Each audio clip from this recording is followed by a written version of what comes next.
Ladies and gentlemen, welcome to ATACS episode number 3, Adults Talking About Cool Stuff. Fun fact, episode number 3, that's if number 2 meant that we were now a real thing, number 3 means that we're now professional.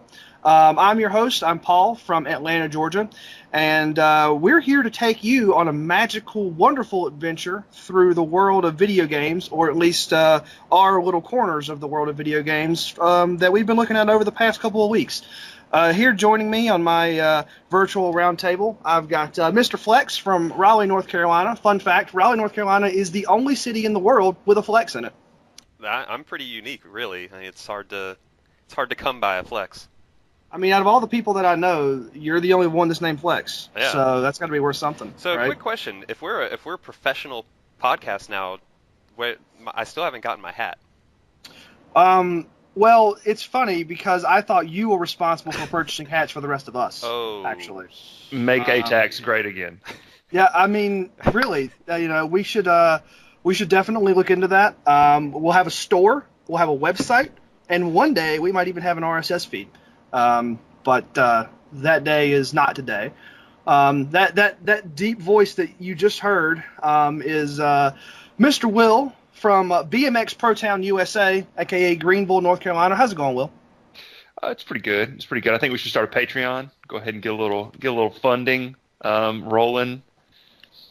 Yeah, we could also do a Kickstarter. I mean, if there's one thing I know about Kickstarters, you don't actually have to fulfill any of the requirements. You just have to get the money. Perfect. What we're producing is probably not fulfilling any requirements, so that'd be good. That certainly sounds wonderful. And speaking of making America great again, from New York City, currently residing in Trump Tower, we have Mr. Ryan. Hello, Ryan. I have returned from my hiatus. This is not my third time, so I guess I am not yet professional.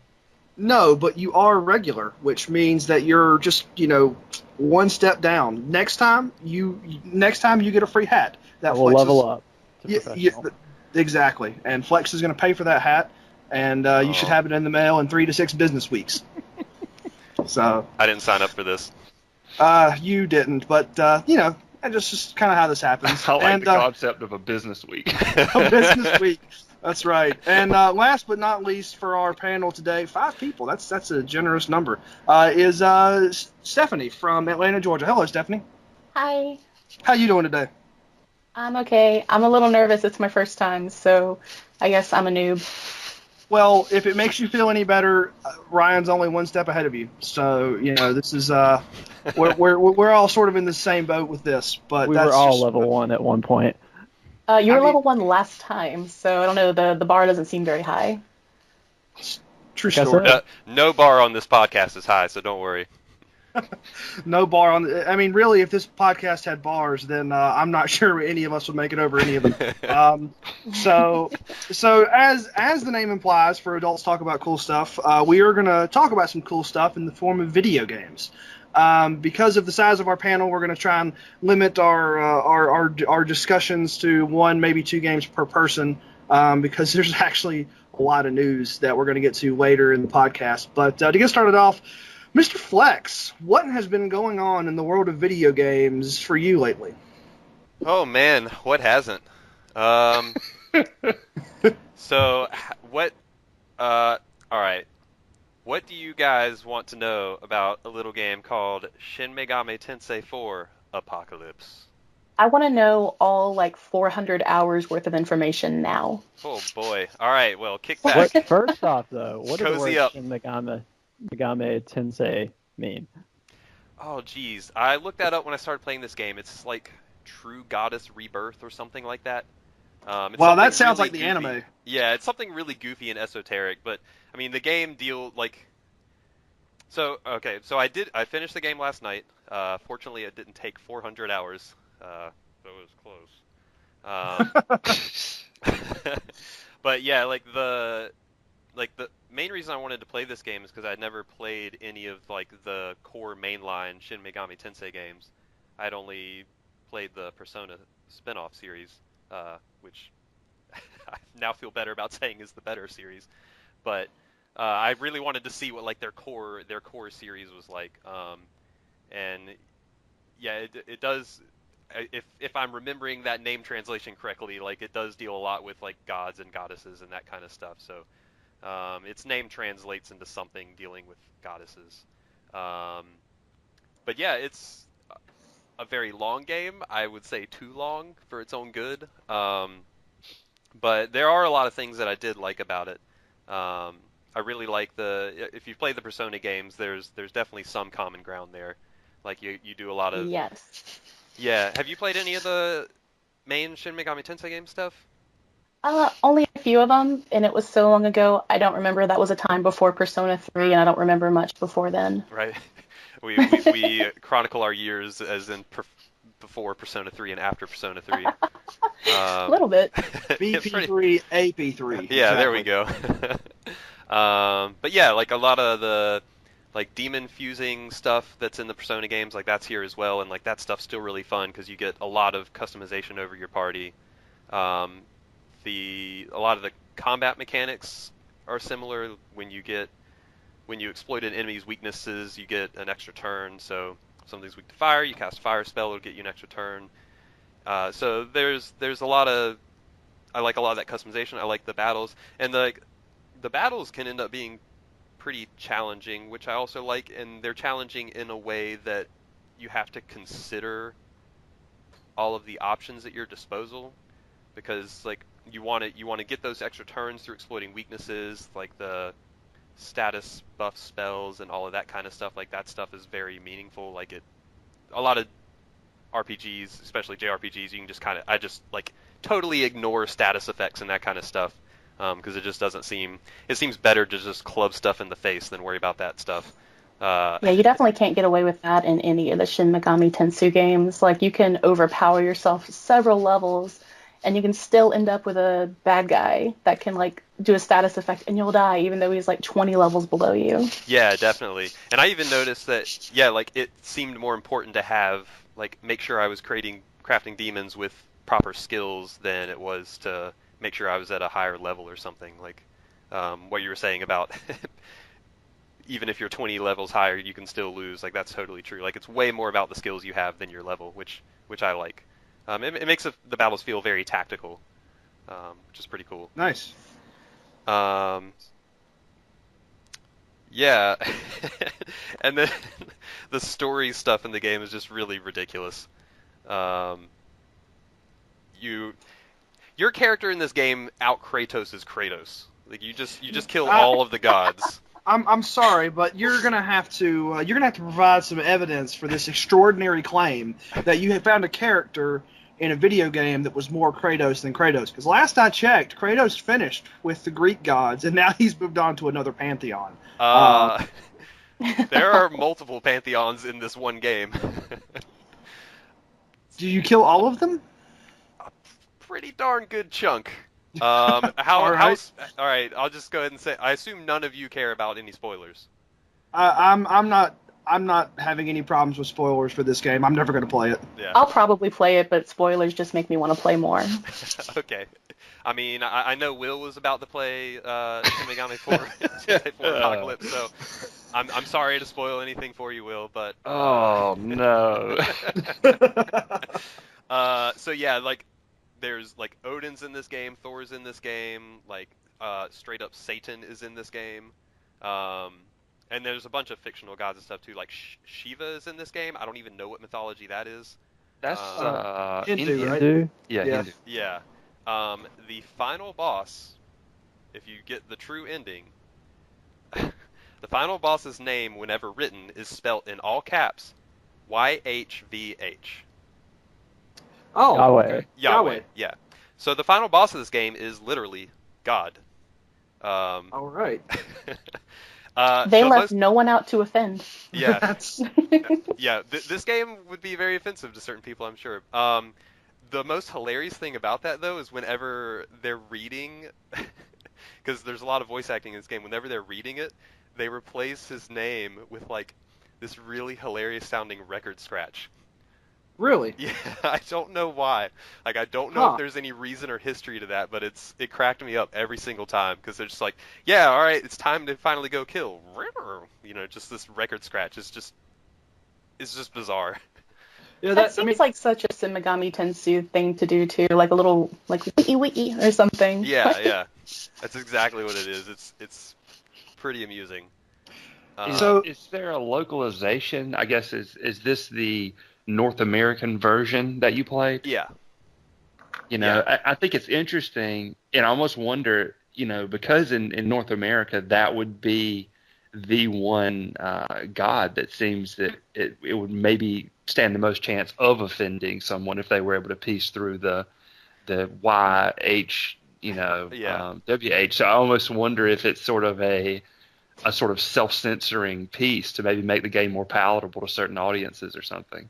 Yeah, I have no idea. That is an interesting point. I also, at the same time, I kind of wonder because like it's kind of a niche franchise. I wonder if most of the people playing it, I wonder how many people that would actually like throw off or disguise. I don't know. Yeah, that is an interesting question. Yeah, and I just kind of wonder from more of a grander standpoint, when it comes to localizations of Eastern games into the West, you have historically seen things that religious symbolism taken out, or religious references taken out, just because that tends to stir the various pots over here more than it does over in Japan. I wonder if there was some official requirement for them to do that through their publisher, or if that was something that they just sort of decided to do on their own during the development cycle. Yeah, I don't know. But it was an amusing thing either way, just hearing that constant record scratch. Well, I know the conversation could go off like on a tangent really easy, but it kind of makes you think of how far along we've come. If anyone remembers playing Xenogears when that first came out, like all the religious overtone in that got the game like almost, or it did need it taken off the shelves. Yeah, I wonder if there could be some like getting around some, I don't know, restriction or ratings based thing, or I don't know. Yeah, maybe I wonder if there's some history there to why they do that. Yeah, that's something that I'm, probably going to go Google whenever this podcast is over.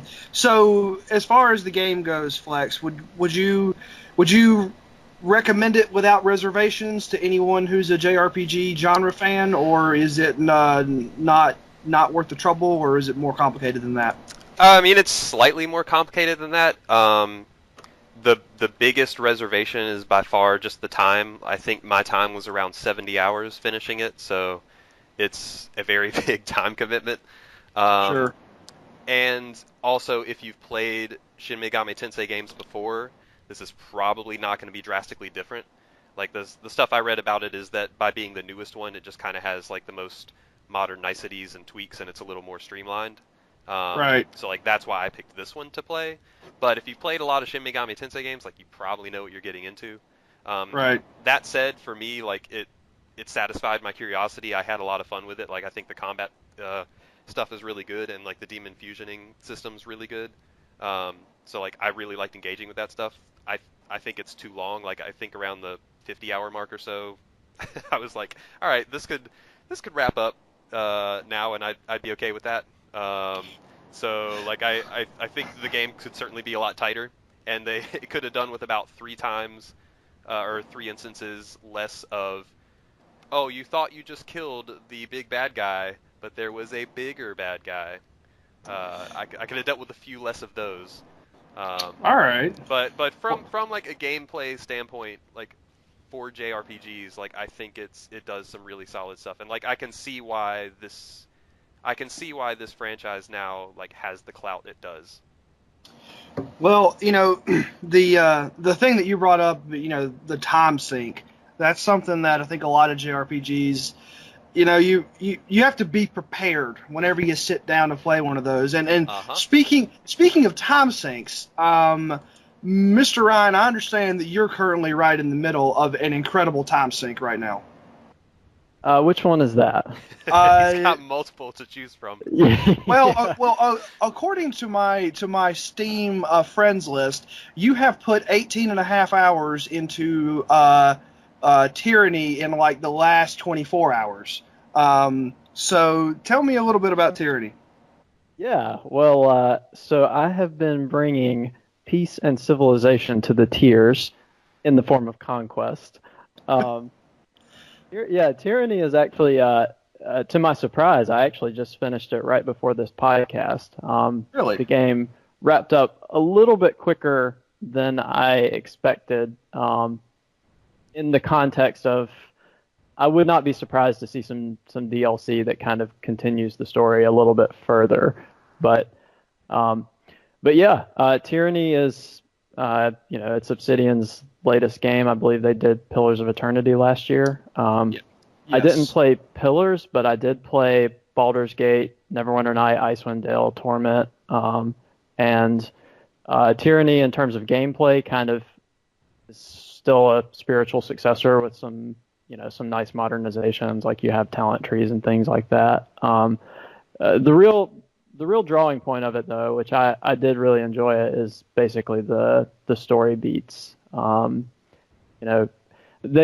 think in some of the kind of hype material I saw, they talk about it like evil wins or whatever, and that's it's kind of true, but it's kind of a marketing spin. Like the game actually focuses on you're in the role of like a conqueror. So your protagonist is like you're basically a member of like a court or a system of law. So you report to the Tunon, who's basically the archon, who's called the Archon of Justice. So you're with this conquering army, this conquering civilization, and you're kind of in the legal branch.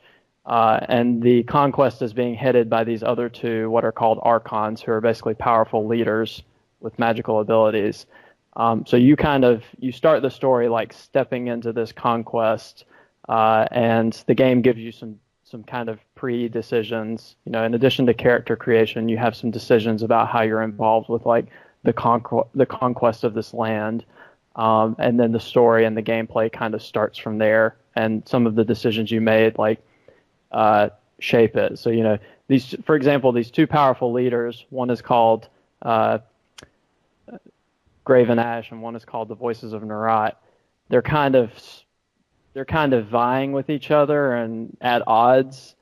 So they're conquering this land for this overlord, but they don't get along well. So you're coming in from like this sort of legal faction. So you carry some outside authority, and you're having to kind of negotiate like how to advance this conquest in this land with these two factions, kind of these two invading armies kind of competing with each other. So it ends up like this. There are some pretty cool story beats to it, and like the decisions you make, feel like they matter reasonably well for this type of game. But yeah, it wrapped up a little quicker than I expected. I would not be surprised to see if they follow it up. Yeah, do you have one of the things I read before the game came out is they had talked about how they made it shorter, and that their hope was that would encourage people to replay it more and try different choices and different paths and stuff like that. Does anything about it like make you inclined to want to replay it to see different stuff? Like, do you feel like they kind of hit that goal? Yes and no. I mean, yes, in the sense of like I could definitely see replaying it to like try like a different path. Maybe I align more strongly with like one of the or another leader, or maybe I kind of take a different direction and pursue like more selfish ambitions. Like I definitely saw some dialogue options, and there are clearly some things you can do differently. And I could, and even just trying another class, right? Like I was a javelin and shield user, so my guy threw javelins. You can be a mage or an archer, or dual wield, like in most RPGs. So I could see that. I mean, my final time was 33 hours, so around just over 30 hours. So I don't really see myself wading back into another playthrough. Yeah. With all the other games out there for. What are you talking about? There are no other video games to play. With this particular, I don't know if anyone would agree with me here, but it seems like there's been sort of a resurgence of this type of genre between, Pillars, Eternity, Pillars of Eternity and Wasteland 2, and maybe even Divinity Original Sin and that sort of thing. And more turn-based. Yeah, and so, I wonder what we feel like, or what you might feel like, Ryan, this particular genre has to offer that perhaps we've been missing, or what do you make of this sort of resurgence? Is there something that these games do especially well? Maybe that type of... Yeah, it's an interesting question. Actually, sorry to cut you off, Flex. No, I just want to make a quick comment. Is that for me personally, I kind of enjoyed this game probably similarly to the way I enjoyed Shadowrun. They even though they had different combat systems, there were certain things I liked about kind of the real-time-ish style of Tyranny and Baldur's Gate, and there are some things I like a little bit better about the just sort of more straightforward turn-based style of like Shadowrun, right, or Hong Kong or any of those games. But really the story and the writing and like the dialogue choices are kind of what carry the game. But it's a different style of combat. I mean, I do feel like BioWare kind of overdid it back in the old days because played a lot of those games and most of them that great. A few standout exceptions, and I think there was kind of a glut of them, and then that people got tired of the formula, and so it dropped off quite a bit. So it is nice to see them making a comeback after kind of a long hiatus. Well, sorry, Flex, go ahead. Oh, I was just going to say, yeah, I think some of it is a combination of, like there was a glut of it in like the late 90s, early 2000s, and people may have gotten tired of it some. And then also at the same time, like kind of combining with that, like these games were always, I think, somewhat niche, and as like, big budget game development got more expensive, it probably got harder to make, and most of these resurgent ones, definitely Pillars and Divinity and Wasteland 2, and I think the Shadowrun games, definitely the first three I said, and maybe Shadowrun, all of those came through Kickstarter, so a lot of, Shadowrun did as well. Yeah, so now there are just a lot more flexible ways to make games, and digital distribution helps as well. There are a lot more flexible ways to make games for smaller audiences at varying price points, because I don't think any of those were full $60 either. So it's been easier for in the past few years for people to cater to nostalgic tastes or like more niche tastes. Right, yeah, right. And I think that the other piece to this is we talk about these games and the glut of them that came around the mid to late 90s. I think that also what you're seeing with the resurgence is a resurgence of format, but I think that you're also seeing a quality that might have been lacking in some of those games, that we're kind of thinking about from before. From everything that I've read, both Pillars of Eternity and Tyranny have writing in it which is on par with anything that you would find in novels of the same genre, right? So like if you go and you pick up some fantasy genre piece of fiction and you read it, the quality of the writing in Tyranny either meets or exceeds that. And not saying that it's like going to be remembered across the ages as an incredibly influential work, but I do think that there's something to be said of playing a game that is where you are the hero and it's believable in terms of the writing, because you're like, wow, I really do feel like I'm in one of these stories if you're a fan of that genre. And I'm not sure that a lot of those games from the mid to late 90s really captured that the way that that Tyranny or Pillars have really done, with that niche audience. Mm-hmm. Yeah. Wow. So, y'all play like some sophisticated games. Early 90s, I was playing Sonic and Knuckles. I had no idea what you guys are talking about. Like, Streets of Rage had a great plot. And I mean, Streets of Rage did have a pretty good plot. I mean, are you a bad enough dude to rescue the president? That's all I really want to know. So, I'll put the same question to you, Ryan. I mean, if you're someone who enjoys these kinds of games, is Tyranny worth the time investment? Yeah, I would absolutely say I would absolutely recommend it. And it's like Flex alluded to. It seems like it might be a little shorter than some of those other games and smaller in scope. Yeah, the 30-hour length does appeal to me more than, like I played Pillars last year and I played like 50 hours of it.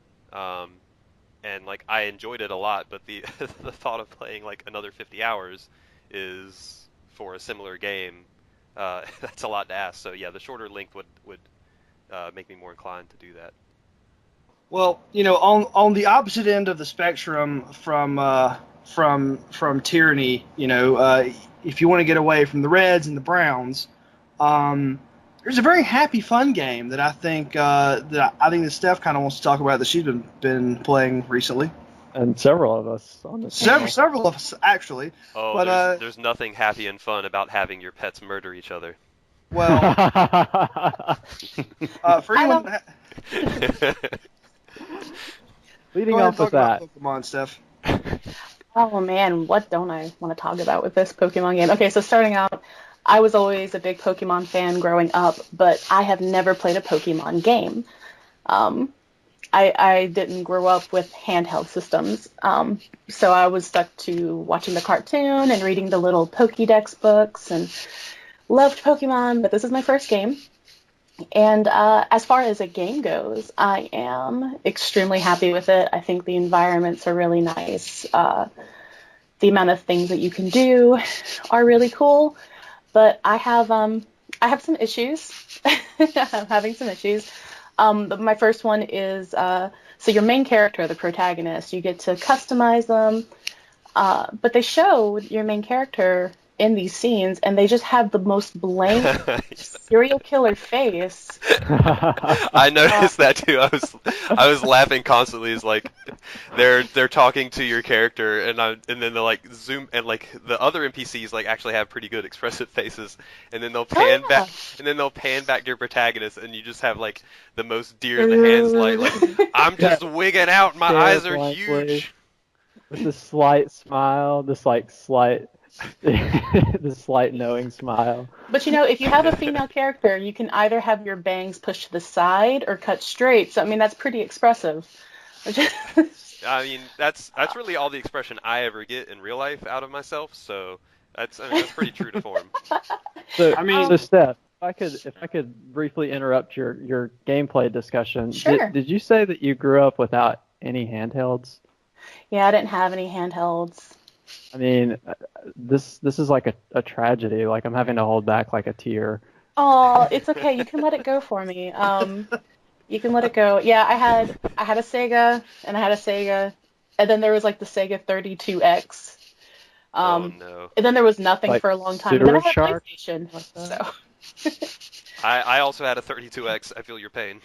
There was one game for that system? Two. There was like a Star Wars, there like was Star Wars X-Wing. Arcade and something racing. Yeah, I played the Star Wars game. I grew up very sad as far as consoles go until I bought a PlayStation way after PlayStation had been out for a while. But like with this game, it's nice. Like the Rite of Island challenges is fun. The Z Power's fine. I never used the Z Powers. For me, it kind of feels like an old school Final Fantasy where you can't get through the cutscene of your guardian coming and helping you. I haven't even tried those. You don't really need all the extras to beat the campaign in a Pokemon either, I'm really right? guilty of grinding in an area way more than I need to, so I can just hit the X button later in the game. So yeah, I don't have to use the Z power, but when I do, I'm like, Jesus, this is taking so long.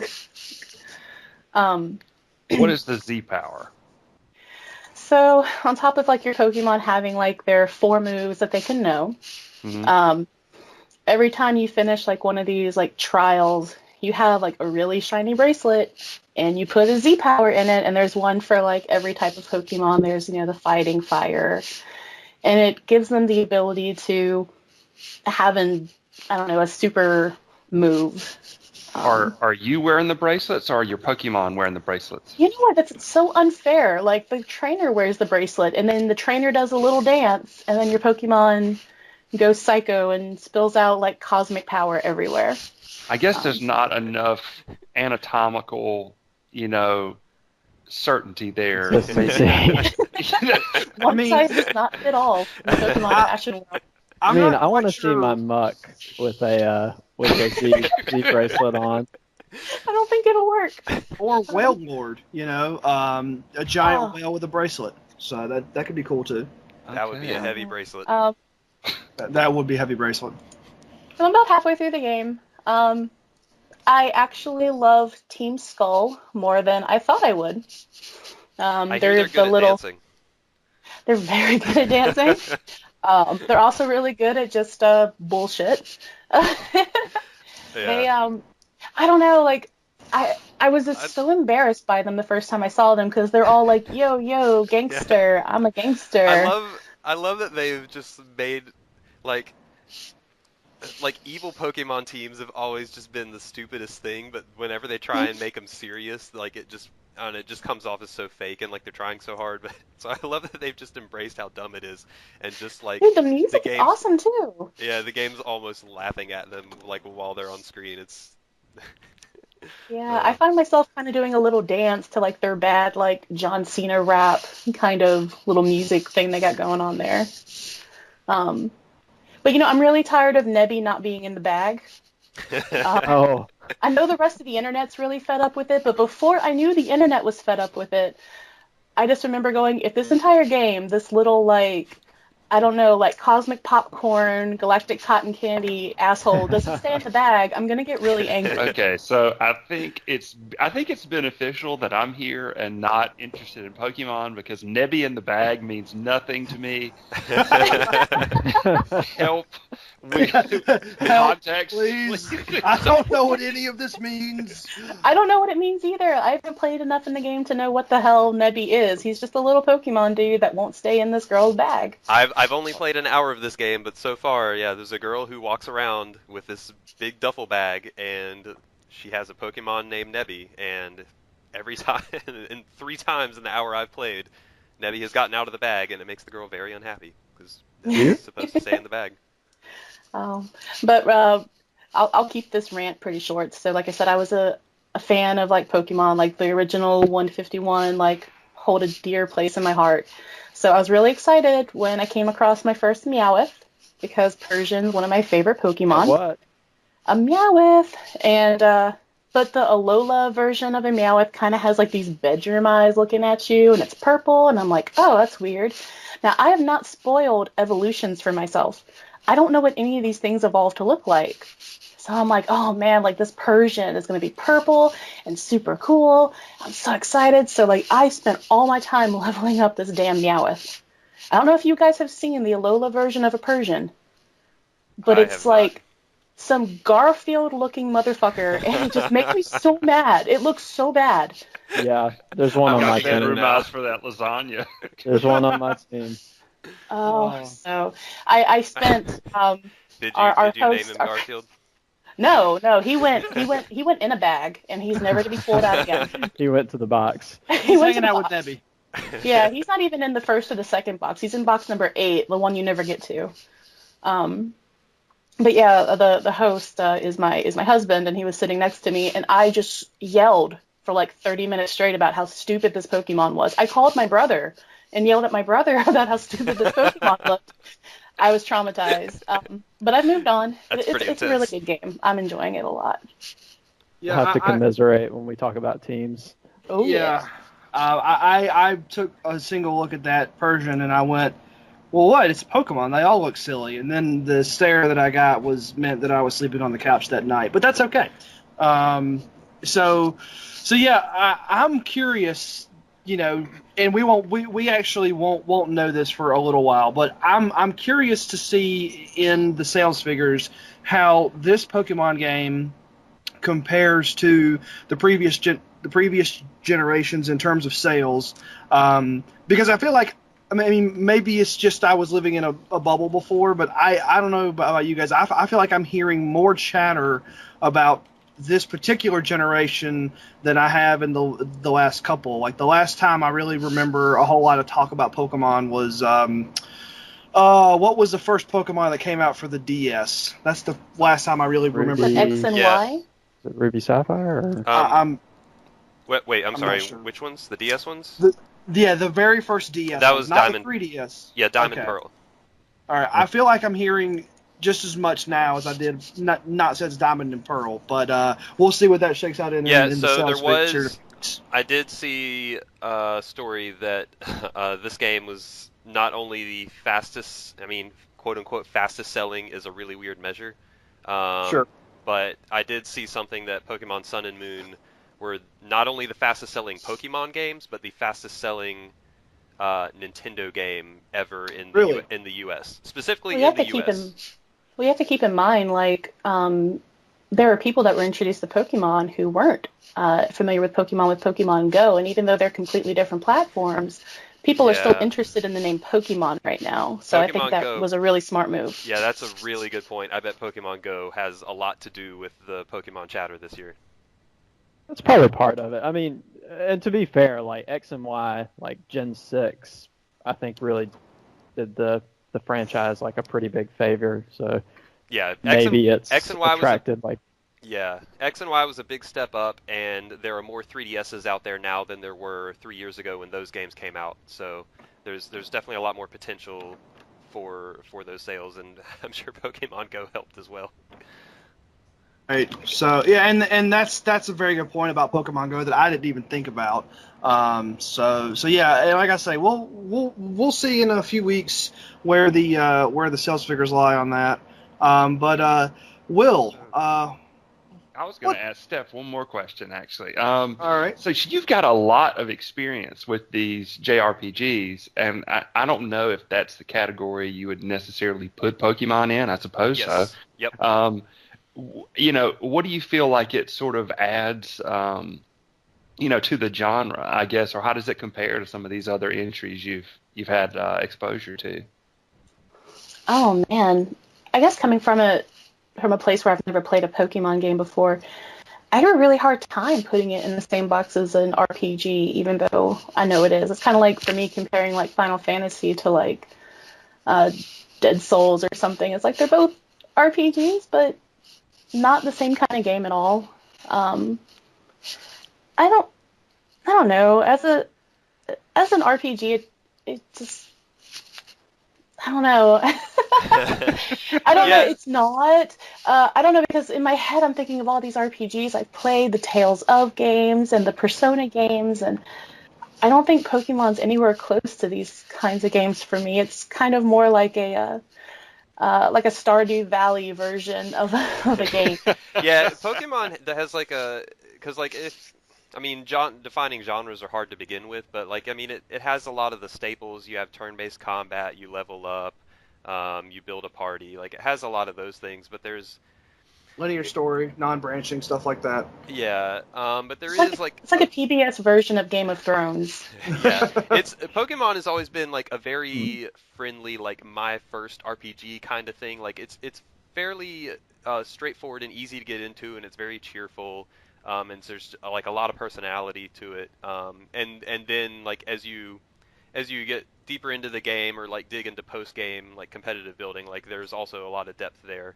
So like I think it does a good job of being accessible right out of the gate. Like with not being too overwhelming. Like your fights are just 1v1. Like it's not, you don't have 4 characters standing there and balancing stuff. Like, you know, just coming off of Shin Megami Tensei, like that game is way more complicated to get into than Pokemon is. Even though Pokemon develops that depth later on, like I think there's a very friendly exterior to Pokemon that makes it very inviting. There's a low barrier to entry, much like Yeah. ATACS commentary. And not only a low barrier to entry, which is a big help for it, but the focus of that game, both in terms of gameplay and just in terms of its popularity, is the team building and the actual Pokemon, right? You have all these different, some adorable, some more like mythical creatures, like Some of them are monsters. gods. Yeah, Some are adorable, basically some in box considered- 8. some that won't When stay you're out an of ugly your, Persian, stay in the yeah. bag. Yeah, there's a lot of personality in the individual creatures, which I think helps it a lot. And in the gameplay, like the gameplay focuses a lot about putting those together and assembling a team. And because the campaign's so easy, with the campaign you can kind of do what you want, but it ends up being a pretty fun gameplay experience as well. Unlike games that have a lot of like the RPG elements, like I know Josh will talk about The Witcher, like that has like some of these stat building elements. I'm not afraid that if I put on the purple wig instead of the yellow wig, that somehow the world will collapse. Like I don't feel like there's any like gravitas to some of these decisions that I make in this game. But one thing I did find about playing a Pokemon game that I haven't gotten so much in a lot of RPGs is the emotional connection I have toward my team. I've played a lot of games where like I really like these RPG characters. Like you always have like your favorite character and you want to build them up, but Are you I telling feel- me you're not emotionally attached to Tidus and his laugh? No, not at all. I was more of a Yuna person actually, but yeah, like if my freaking Growlithe gets hurt, like I'm really upset. Or like they have like these cues where they're like after a battle, they're like, your Golduck has some dirt on him, and so you have to brush the dirt off of him. Like I almost feel like a mother to these creatures, and I have such an emotional attachment that I get really upset playing the game if they don't do well. And I've never had that connection with another RPG, so I will give this game that. I think Pokemon does a really good job at appealing to people on a lot of different levels that like your traditional JRPG doesn't always do. Like most JRPGs, it's like you either get into like a really hardcore battle system that you can't mash through, which is what something like Shin Megami Tensei would do, or you get really into like some kind of story that pulls you in, which a lot of JRPGs do. But there's something about like the Pokemon themselves and the team building and like caring for your team that like I think adds another layer of appeal that a lot of JRPGs maybe don't get to. Exactly. Yeah. Well, I'll just say this about Pokemon and about JRPGs. Pokemon has a really low barrier to entry. Like you guys were saying, it's really easy to get in there and jam through the campaign, but boy, when you start to dig into those Poke systems, there are more numbers there than you can shake a stick at. I mean, Pokemon, you start digging into those IVs and EVs, and Pokemon all of a sudden is not so user-friendly. Let's say Oh. competitive for another day. That could be its own college class about how to Pokemon well. Competitive team building is the dark web of the Pokemon universe. Yeah, I think I have 400 hours or more across games. Oh Lord. Well, we're gonna get off Pokemon talk and we're gonna throw it over to Will. What you been playing lately, Will? Well, I guess the one that I heard a little bit of curiosity about was Shadow Warrior 2, which I did finish. I believe I think it was a terrible day to finish it. I think it was something like Wednesday night, which and so I stayed up late, and then I was just useless at work the next day. But it's a first-person shooter by Flying Wild Hog who did Hard Reset. They do a lot of these sort of frantic first-person shooters. You got a lot of different ways you can kind of come at things. You've got a lot of different melee weapons, a lot of different guns. You've also got some chi powers. All right. And so you are kind of the mobility is very good. You've got a double jump and a dash, and you can actually kind of combo these things together to move around the map really fast. And so like there's a lot of some enemies coming at you. You kind of double jump and dash over their head, and then spin around and kind of shoot them from the other direction. There's a lot of frantic gunfights. Yeah. Does it feel pretty smooth to control? You like how it feels? It does. Yeah. It does. Cool. there is a pretty complex system of upgrades that you get. Each weapon has 3 upgrade spots, and you find these different components that you can put in them. They can give you one of 4 different elements. It's either toxic, ice, fire, or electricity or something. That sounds like an element. Yeah, and the enemies, at least on the difficulty that we were playing, all have various resistances and vulnerabilities. And so a lot of the game is sort of, you got these enemies coming at you.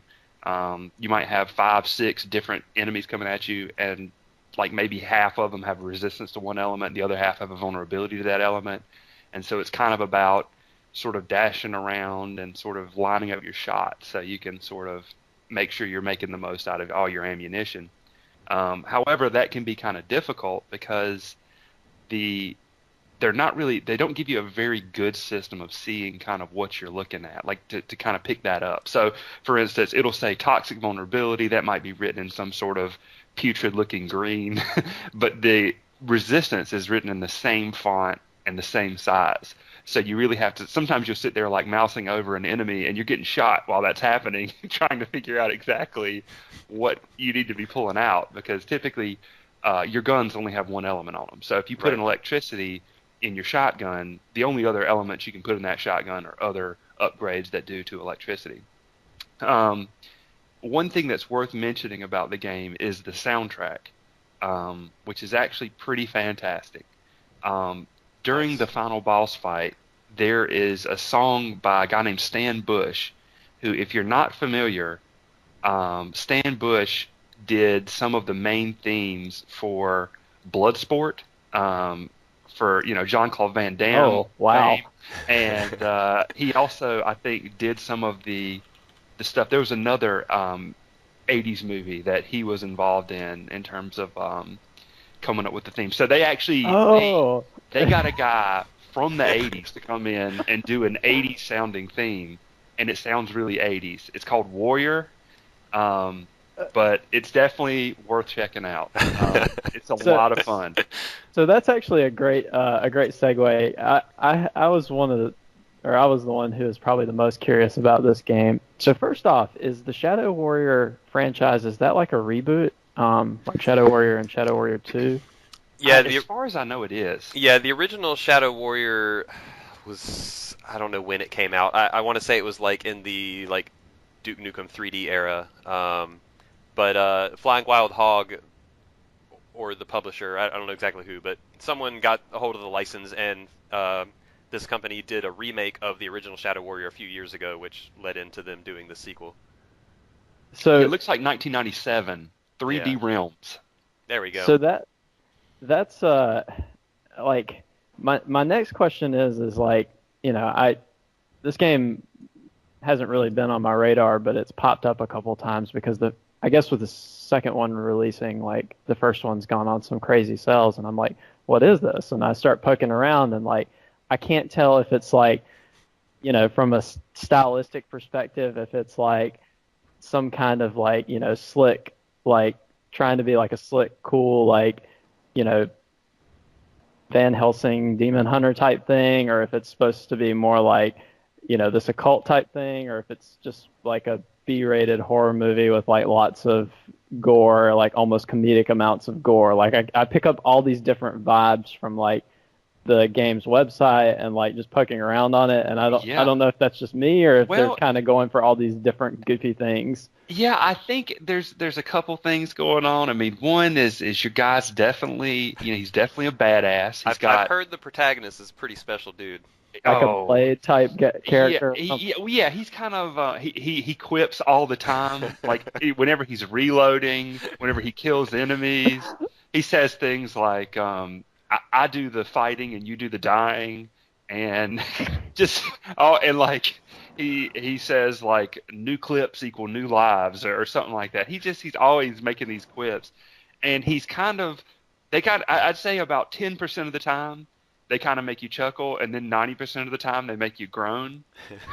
So that's actually like I'm getting a very Duke Nukem sort of character vibe from what you're describing right now. A whole lot of quips, and most of them are like, oh, really? Come on. I want to Right. say the original game was like in the wake of the Duke Nukem 3D like craze, and like I want to say the original 1997 game was very much going for that. I don't know how much of that is carried over to these newer ones, but Yeah, I'm looking at the box now for the original Shadow Warrior, and at the top, your character's name is Lo Wang, and at the top it says, "Who wants some Wang?" So that's the double entendre. Yep.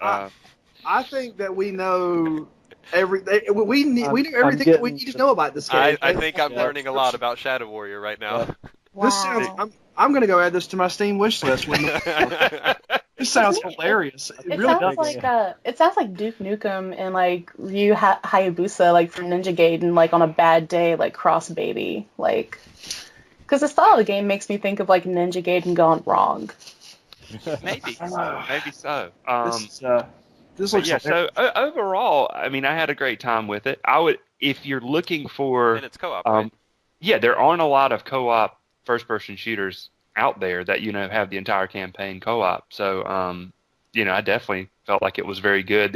The only thing I would just say is that at the high difficulties, you might prepare for a little bit of frustration and difficulty spikes, and sometimes you don't really quite feel like it's totally fair, just because sometimes it is really hard to actually read these resistance and vulnerability pieces Right. on the How many enemy. guns can you carry?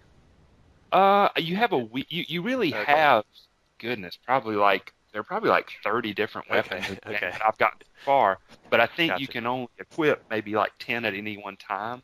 Okay. Which you can access the other ones by going into your menu and moving them into your kind of equipped slots at any time. But of course, that kind of takes you Yeah. do. So the ones that you actually have quick access to, there's maybe 10.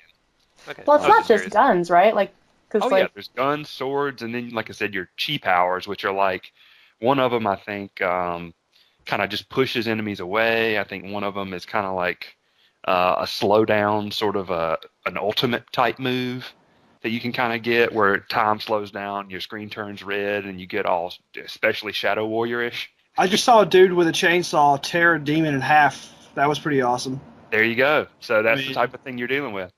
Well, that's added to my Steam wish list now. So that's Shadow Warrior 2. Yeah, I don't know if anyone has any other questions on that one. Sounds No, like but now Curiosity is sated. But now I understand why I saw an advertisement for it that said it's more Wang than Call of Duty. So I get it now. That sounds about right. Man. Well, as far as the stuff that I've been playing recently, anyone that listened to last week's podcast will know that I've been making horrible mistakes in how to play The Witcher 3. Have you used the block button? I found the block button. All right. I also found that I didn't have the difficulty slider all the way down. So after turning the difficulty You slider had it all down, the way up. no, I didn't. I was playing the game on normal, which was, let's be honest, way too hard for me. So I turned the difficulty all the way down. I've figured out how the game systems worked. I spent a lot of time in menus, figuring out how crafting and alchemy and all this other stuff worked. And I probably spent maybe an hour and a half or so, or to 2 hours, just kind of running around doing like side things after the last time that we talked. And then after that, it's like I hit a level up, both in terms of my ability to play the game and just in like the gear and stuff like that. And boy, have I been on a tear through Witcher 3 for the last couple of weeks. Nice. Kind of interesting that you found those things around the same time that the option became available for you to sleep with people. Yeah. So anyone who has not played The Witcher 3 or is not really aware of it, the main character is a guy named Geralt of Rivia, and he is a whore, which is exciting, really. So I've been running around sleeping with everything that I could find, but that's okay. I'm in a nice, committed relationship with a wonderful sorceress now. That's not going to stop me from having sex with other people later in the game, but she doesn't know that. And yeah, I've put about, I was probably at 6 or 7 hours played at the last podcast. I think I'm at close to 25 or 30 now. Nice. So I put a lot of hours into it. Yeah, have you been doing stuff with the Red Baron? So the Red Baron quest line has been completed. Okay. I have moved beyond him. I have moved into Novigrad, which is the first big city that you really get into. And I've found some characters from previous games, and have been running through the quest lines there. And you know, a lot of people talk about how big this game is, and boy, they weren't lying. Yep. I played, I think my final time on that game was like 90 hours, and I still had a long list of quests in my log that I could have gone and done if I wanted to. Like, that game is seemingly endless. Which is really cool, at least for me, because I am really enjoying the game, both in terms of the systems and the combat, as well as the story. It's written just exceptionally well. Yeah. It's incredible. Really. I think for my money, like, that game has probably got to be in the top handful of games I've ever played for, like, just its writing, and like the way it conveys its story. Like, its presentational aspects and writing stuff is, I think, second to almost none from games I've played. Yeah, like I have no interest in actually playing the game, but I don't have to because the story has been so captivating that I've been sitting next to him as he plays it while I play Pokemon. And I'll just put Pokemon down just to watch the storylines. The writing is so good. Yeah, and you know, I know that the DLC that has come out for that game is also exceptional. I don't know if I'm going to jump straight into the DLC after I get done with the game, but at this point, with the way that the game has been working, even if I don't want to do the main quest, and even if I don't want to do a side quest, I can sit down for, you know, just like 30 or 40 minutes, you know, while I'm waiting on dinner to cook, and man, there's a lot of question marks on this map that I can just pick one and I can run to. Oh boy, aren't there. Yeah, and then you run there, and it's like, hey, look, it's a bandit camp. And I'm like, all right, well, this game's on the easiest difficulty, so I'm going to Superman all over your faces, pick up a lot of loot, and, you know, boom, I've cleared an objective on the map, and I feel like I have accomplished something in 30 or 40 minutes. So in that way, it's one of the only RPGs I've ever played where you didn't have to block out a significant amount of time in order to do something meaningful in the game, which is really neat to me. It is neat. I ended up, like, just completely ignoring the question marks at some point because there's so many of them, and they're kind of like they don't really benefit you a ton, but it does, like you said, give you something to do if you only have like a half an hour or an hour. Yeah. So at this point, I would say that given the number of hours that I've been putting into the game per week, if none of that changes, then I will probably end up having that game completed to my satisfaction, which is kind of hilarious to say this, sometime around mid to late January.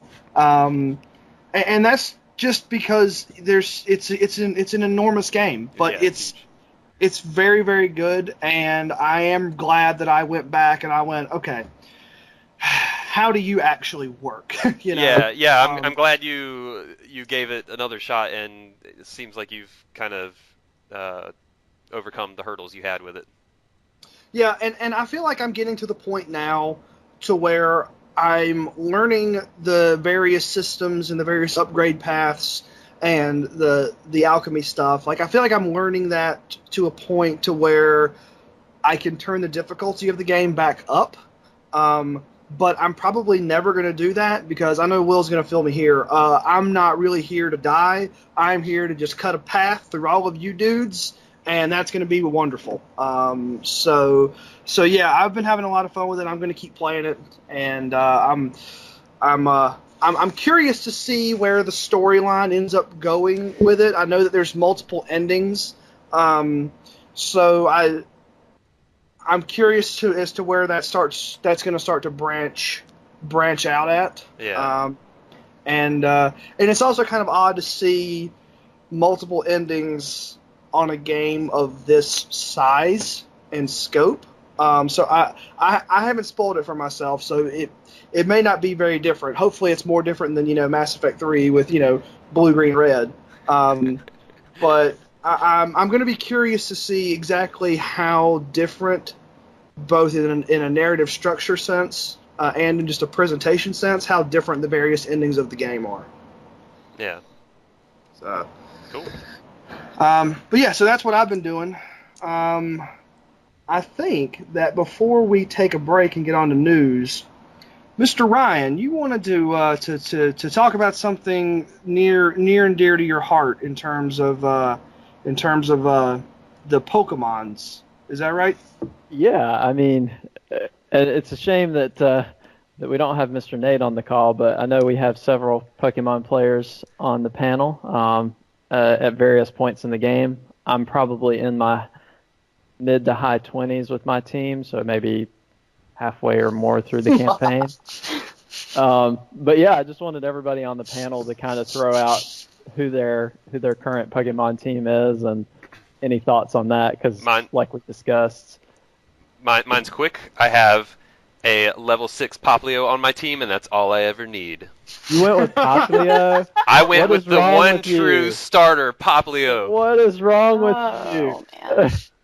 I will not stand for any Poplio hate. Poplio's the best.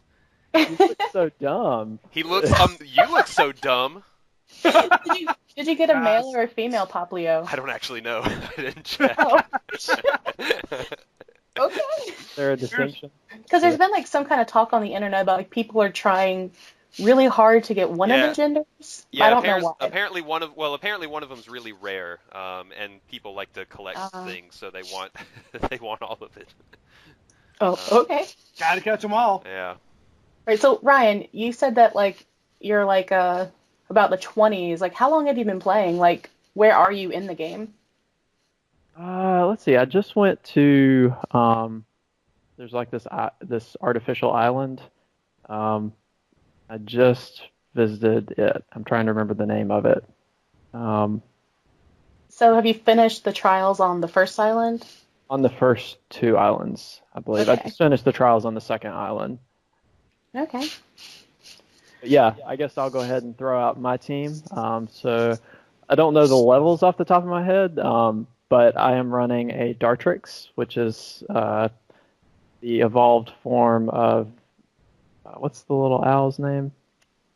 Rowlet. Rowlet. Rowlet, yeah. So I'm running an evolved Rowlet. I'm running a Rufflet, a Lycanroc, a Mudbray. I'm running the dark form of the Persian, which I agree. It looks so much worse than the original. Although I will say, I think it's cool that they have variants of some of the classic types, because like having a steel Diglett is pretty appealing, as well as having a dark Meowth. Steel Diglett does sound pretty rad.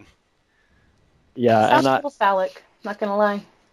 My number 6 is a Crab Brawler, which looks really dumb, and he's, I think, going to be getting rotated to box 8 pretty soon. Oh, wow. So, I think maybe I've been leveling a little too much because I'm about at the same place you are. I leave 2 of my slots completely open at all times because I have commitment issues. And I want to always be able to catch a new Pokemon, but I've got a level 37 Lady Pikachu.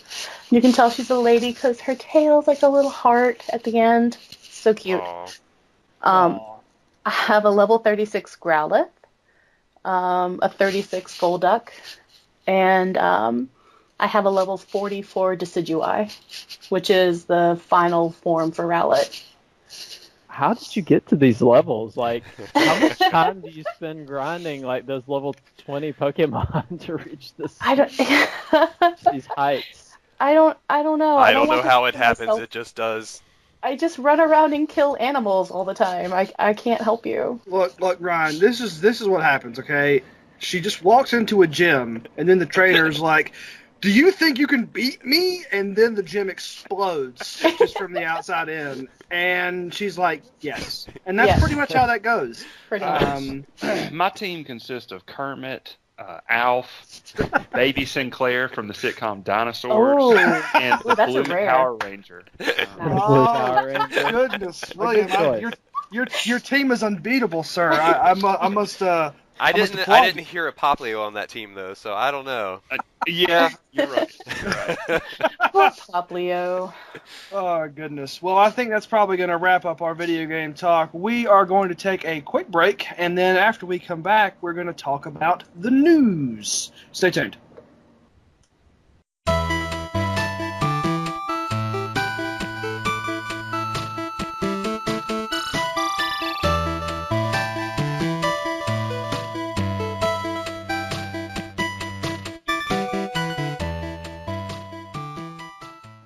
Welcome back to ATACS, Adults Talk About Cool Stuff. I'm your host, Paul from Atlanta.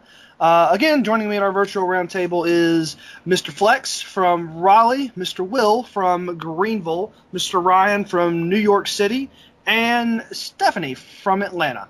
We're moving into the news section of our podcast, and, like many other things, the news cycle the past couple of weeks has been absolutely dominated by Death Stranding. Anyone who hasn't seen Death Stranding, the first trailer came out E3, I believe. Someone correct me on that. Was that E3 2016? That's right. That first trailer came out. That is Hideo Kojima's first project after getting away from Konami in the Metal Gear series. And, boy, that trailer left us with a lot of questions. But, thankfully, the second trailer came out.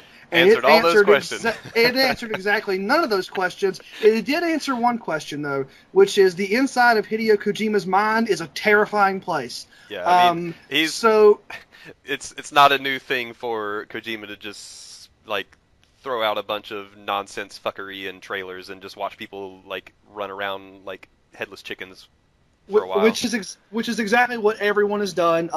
The new trailer came out at the Video Game Awards, and suffice to say, there are a couple of reveals which are meaningful. The first thing we see is Guillermo del Toro. You nailed it. I nailed it. You see him in the game, which he had not been announced as being a part of the project as far as motion captures, I believe. And then very shortly after, you do see Mads Mikkelsen. So those are two people that, so far as I can tell, weren't necessarily attached to the project beforehand. But the trailer itself is just really weird. There's black goop. There's babies.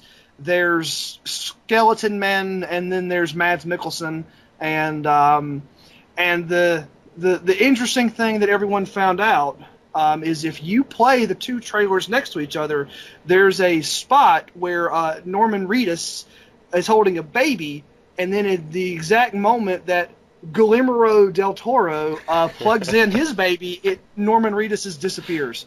So that left the internet at a buzz. I mean, that sounds like something Kojima would do. Yeah, I mean, I don't know what this game is. It's probably, a cover-based third-person shooter, for all I know. Yeah. Or it could be an overhead strategy game. I have no idea. But, I'll say one thing. Kojima's doing a great job of building a lot of hype for his upcoming game with these two trailers. Yeah, and he's kind of built a career out of doing that. Like, I've never enjoyed playing Metal Gear Solid games, but he's always, like, strung people along with trailers and, like, hiding really specific things in them. And he likes messing with his fans in really elaborate ways, which is always weird and amusing in its own way. Yeah, I'm not someone that ever played any of the Metal Gear series. Whenever Metal Gear Solid 5 came out, that game came out with some great critical acclaim. It was a very different kind of game, and I was considering picking it up, and I decided to go back and, just read some of the lore, some of the history, some of the narrative, previous Metal Gear stories. And, yeah, that's exactly the reaction that I had internally, which was, So I don't know, like let's just start with a really basic question for the panel.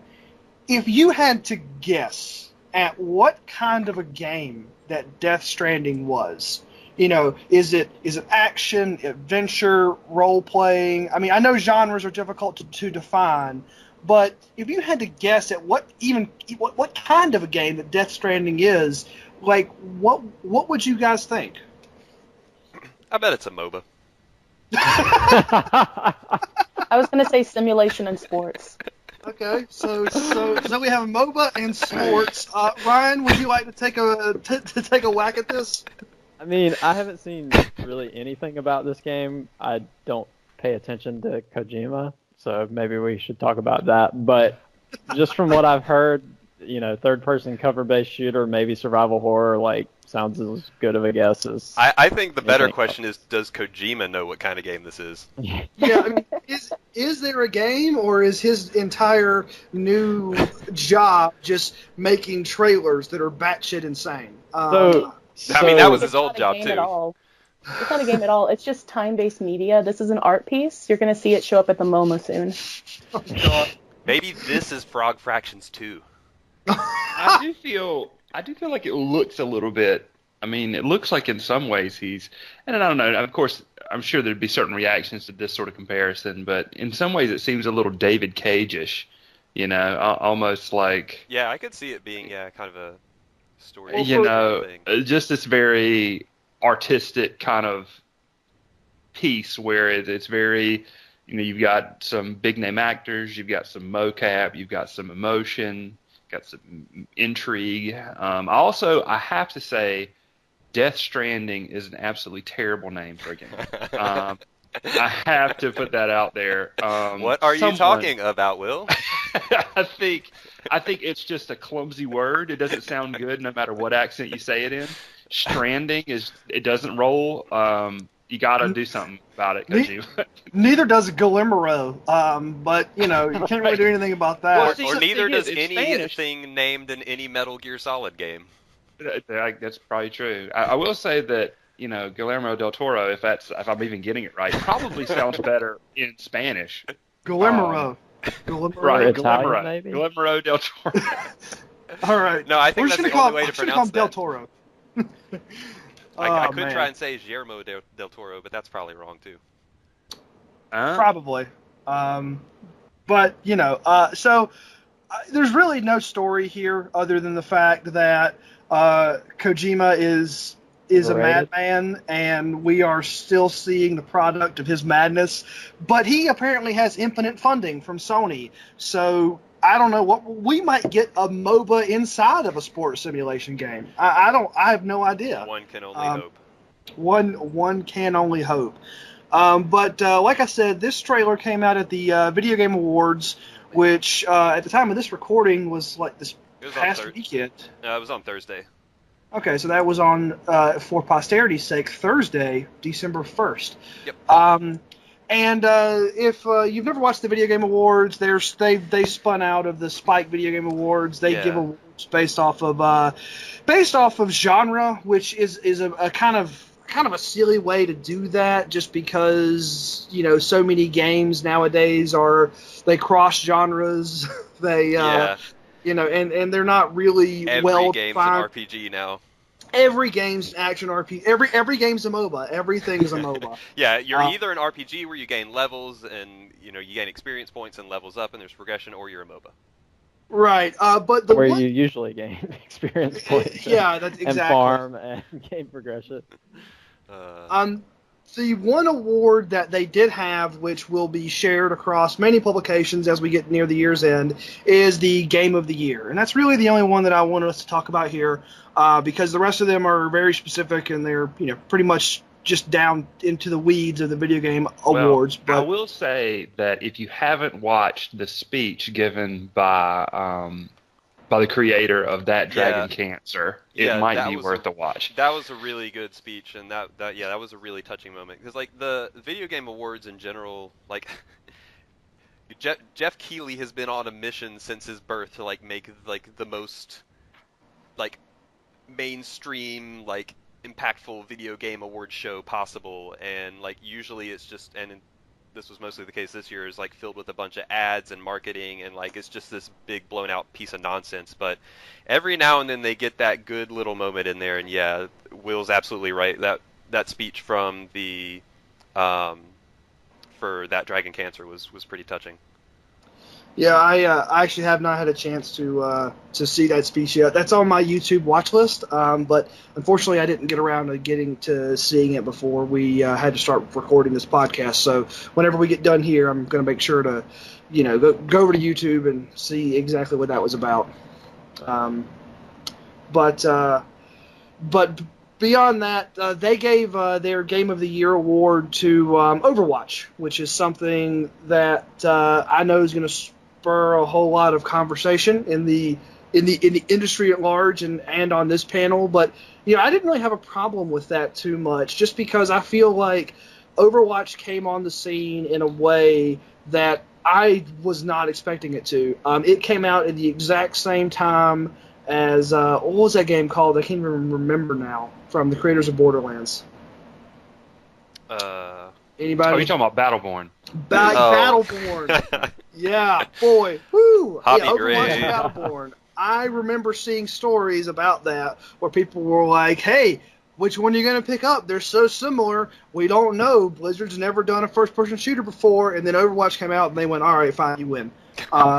So I don't have a huge problem with them giving Overwatch Game of the Year. I think there's definitely some debate around that, but on its surface, I don't think it's the worst choice that you could possibly make. No, it's not. And I actually I mean, that's one of the games this year that's been gotten the most talk around it, and it's people really like Overwatch, and it's been a constant fixture all year. So in a way, that's as good a pick as any. I don't think there's any way to really discredit that too much. I find it really, really interesting because this award show, all the winners are voted on by journalists and critics.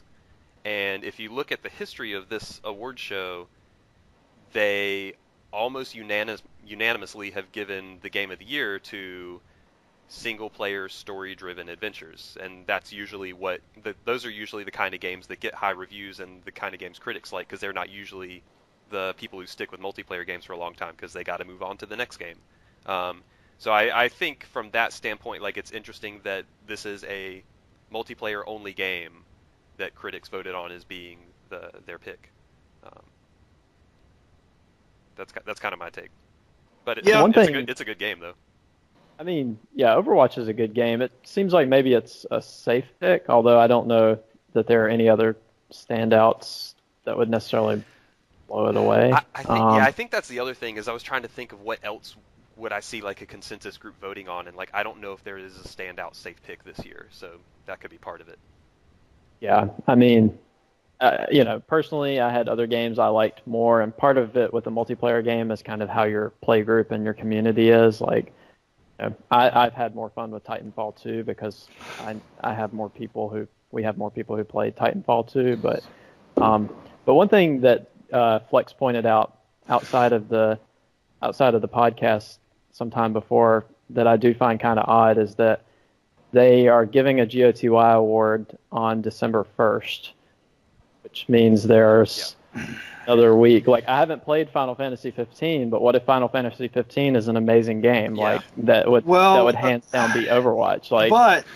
But the thing is, there's two things. Number one, you have to pick a cutoff date, and number two, theoretically, and I'm not saying that this is going to happen, right?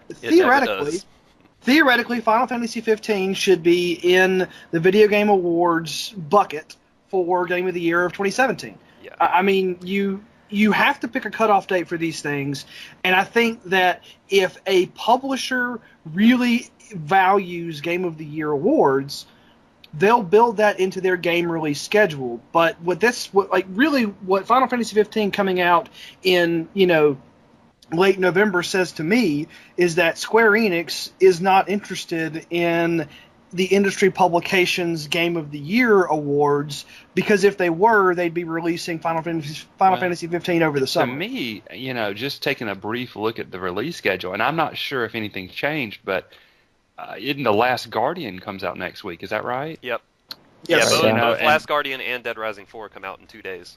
Well, Dead Rising 4, I'm not sure had a shot, but The Last Guardian, I mean, had a lot of hype, right? I mean, there are a lot of people really looking forward to this thing, right? It did. The people were really looking forward to it in 2008. I don't know Yeah, about I don't know about in that's 2016. Yeah, there's a few things here. Like I don't. I mean, traditionally and based on the early reviews of Final Fantasy 15, like I think Final Fantasy 15 would have a hard shot doing much of these awards anyway. And we'll see how I hope Last Guardian's good. I'm making fun of it, but I hope it's good. But yeah, it's a weird thing that these games can come out, and like Paul said, officially they are available for next year's awards, but no, like people just forget over time.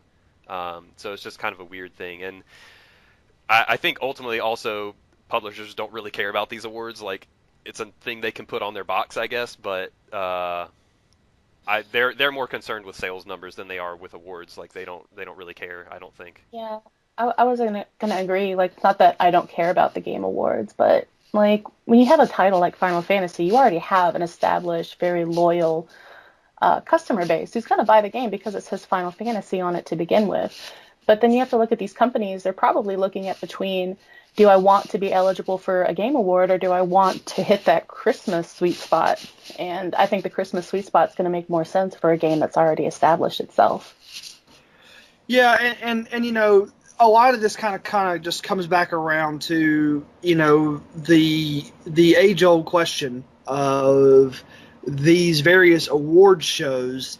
How much do they matter? And I think that, you know, we're all fans of, you know, GiantBomb.com here on this particular podcast. But one of the things that Jeff Gershman said, I think even before he founded Giant Bomb, back when he was working at GameSpot, was, you know, people tend to find reviewers and like specific reviewers and specific outlets that generally agree with their personal tastes as gamers. I don't have any real, you know, attachment to the video game awards because I have found those people which reflect my values as a gamer, and it's not anyone that works for the video game awards. I'm not saying that the video game awards are bad or that they're, you know, anything that's, you know, negative. It's just, you know, I go and I look at the stuff that, you know, someone like Brad Shoemaker or Alex Navarro, like those are guys that, like, if they like a game, I'm probably going to like it too. So and that's one of the things that always comes up in this conversation is, does it really matter? I mean, I got to fucking Sterling, son. I have a simple answer for if these awards matter, and it's not at all.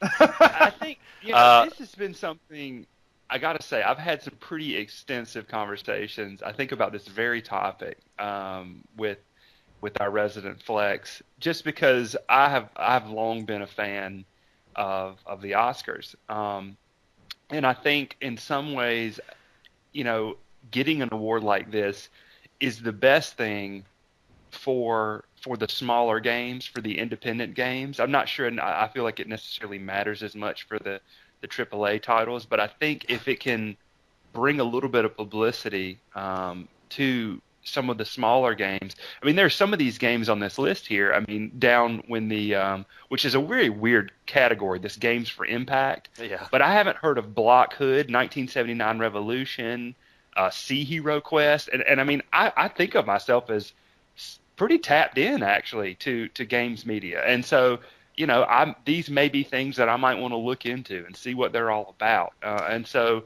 yeah, I think it can be good for something on that front. I agree with you there, but I do have a bone to pick with the best independent game. Inside may be great, but I have 203 hours of Stardew Valley.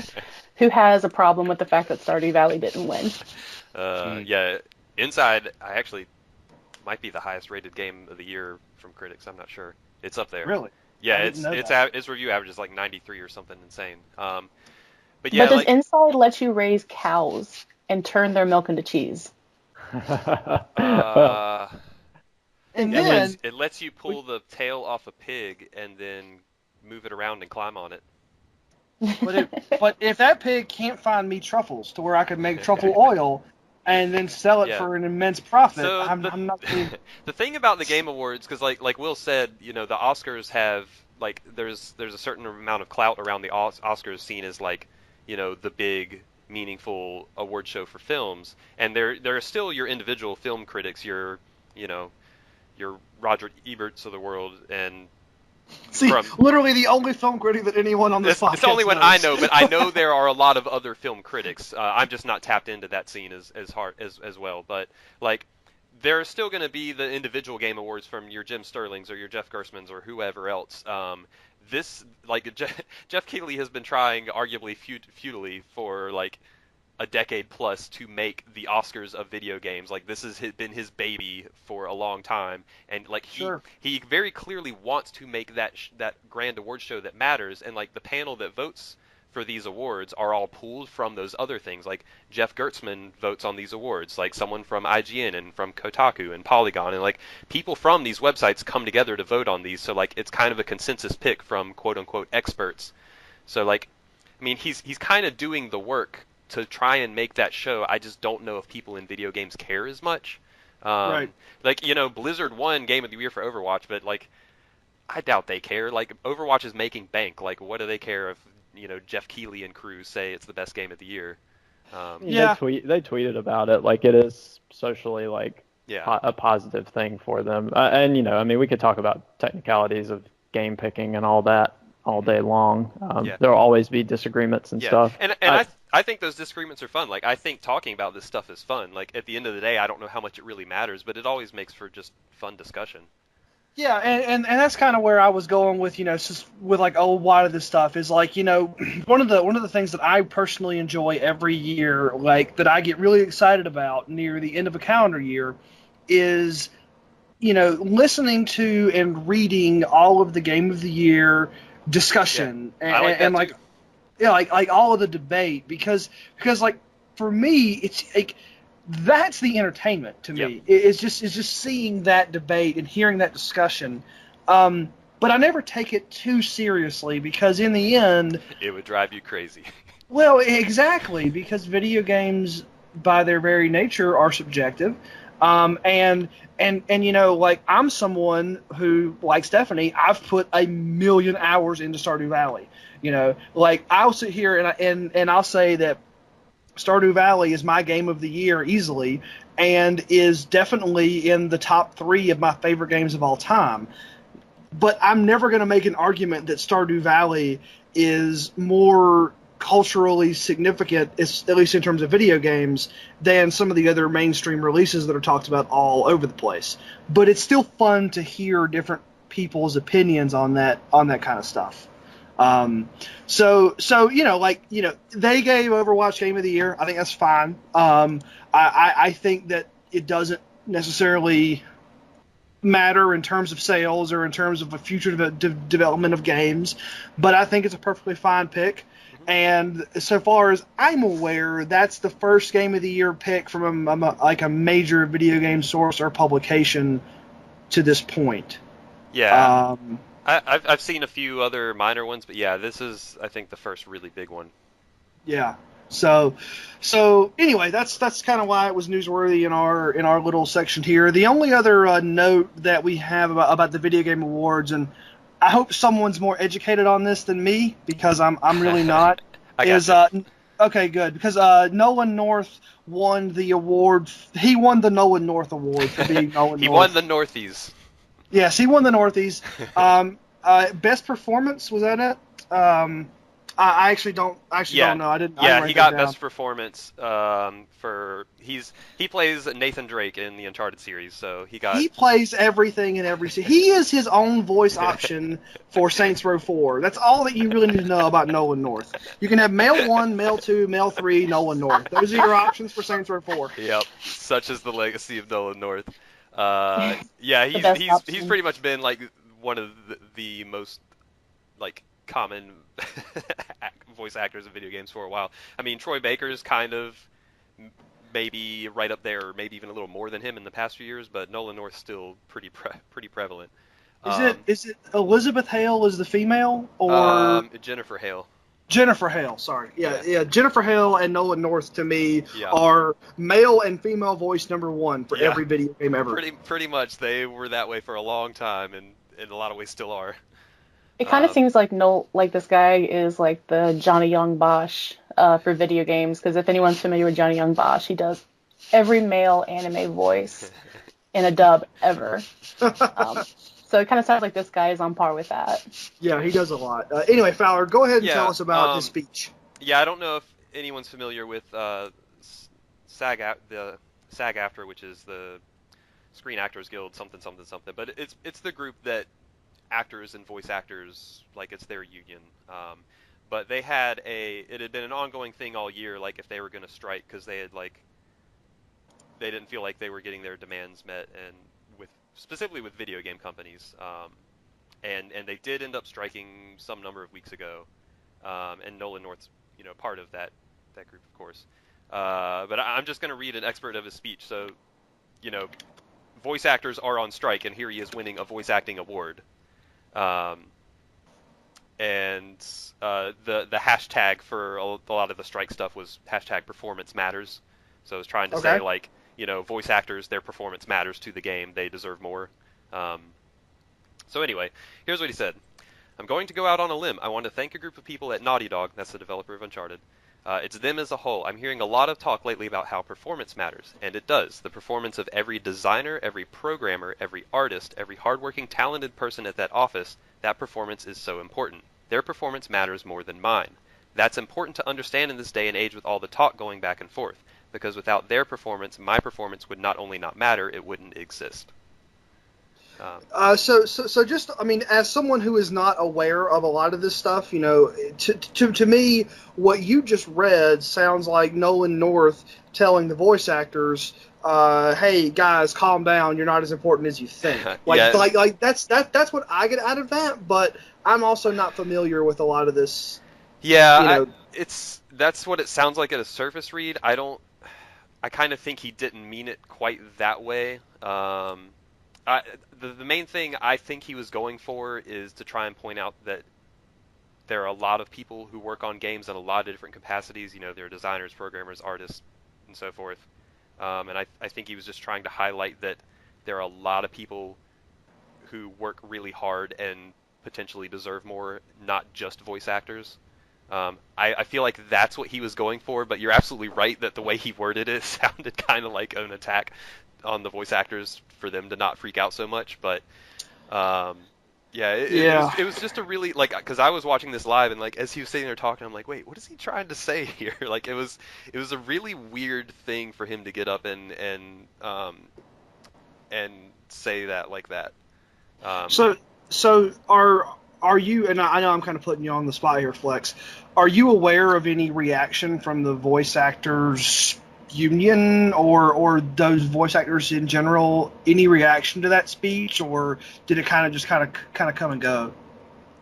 I haven't heard a lot. I have heard both before and after the speech that voice actors do, like, I've heard a lot of voice actors saying that they have been treated well, and they really respect what a lot of other employees do at these companies, and they think they should be getting their props too. Like, I basically, kind of the impression I get overall is that, like, the voice actors feel like they're not always getting their due, but that they don't think they're the only ones not getting their due, if that makes sense. Sure. That's kind of the impression I get, and that maybe Nolan North was just trying to highlight that a little more, and that say, like, hey, these programmers who are crunching 80 hours a week for, like, months on end, like, maybe those aren't great working conditions either. Okay. That's the impression I get. I haven't done, like, extensive research into this, but that's, from what I've heard, that's kind of the impression I have. Well, I mean, I think that you gave a really good overview of that, and I don't really have a whole lot to add to it, being relatively uninformed about the entire thing. But does anybody else on the panel, other than Flex, have any sort of, like, knowledge or thoughts for this particular issue? Because I know that we're kind of reaching. Yeah, and sorry, just one quick thing, which goes in line with what I was saying, is I think Nolan's probably also trying to pit it as not being voice actors versus everyone else on the team. Like, I think he's trying to just make it more inclusive. Okay. But anyway, that was my last point. All right. So Ryan, Will, Steph, do you guys have any thoughts on this, or is it just are you kind of in the same boat as me, where it's like, things are happening, I wish I knew more about them? I think that Lex nailed it. The only thing I have to say is that, I mean, one of the reasons I chose not to go into video game development as a career, like being a computer science graduate, is because it's an entertainment business, right? And like, yeah, you have the AAA Call of Duty success stories that make millions and millions of dollars, but then you have like every other game that's not an unusual, anomalous success it's a pretty scrappy, like starving artist kind of business. So I don't really know all the details, but not getting your fair cut in an entertainment business, I think is kind of par for the course in some ways. Well, yeah, and I mean, like the thing that I was coming back to whenever you were talking about that, Ryan, was for me at least. I feel like I've heard a million different stories of like Hollywood accounting and TV stars not really getting paid a decent salary and stuff like that. But it's really, with entertainment, it's almost 5 times as hard to really parse out a lot of these issues, because you don't. It always feels like there's some piece of it that you don't know, right? Yeah, and I feel like that's what he was maybe trying to highlight, is that like voice actors, like because you hear them and sometimes even see them on screen with motion capture, like they get highlighted more. And as like Paul said, there are pieces who don't get highlighted. I feel like maybe he was trying to highlight all the programmers and artists and people who that they're not. It's not like the same attention isn't being paid to them as the voice actors, possibly. Right. All right. Well, so that was the only items that we really had from the Video Game Awards specifically. Now, there were obviously there have been several announcements of new games from both the Video Game Awards, but also from the most recent PlayStation event. PlayStation Experience. The PlayStation Experience. So I'm going to kind of run down a list of the games that I thought were significant.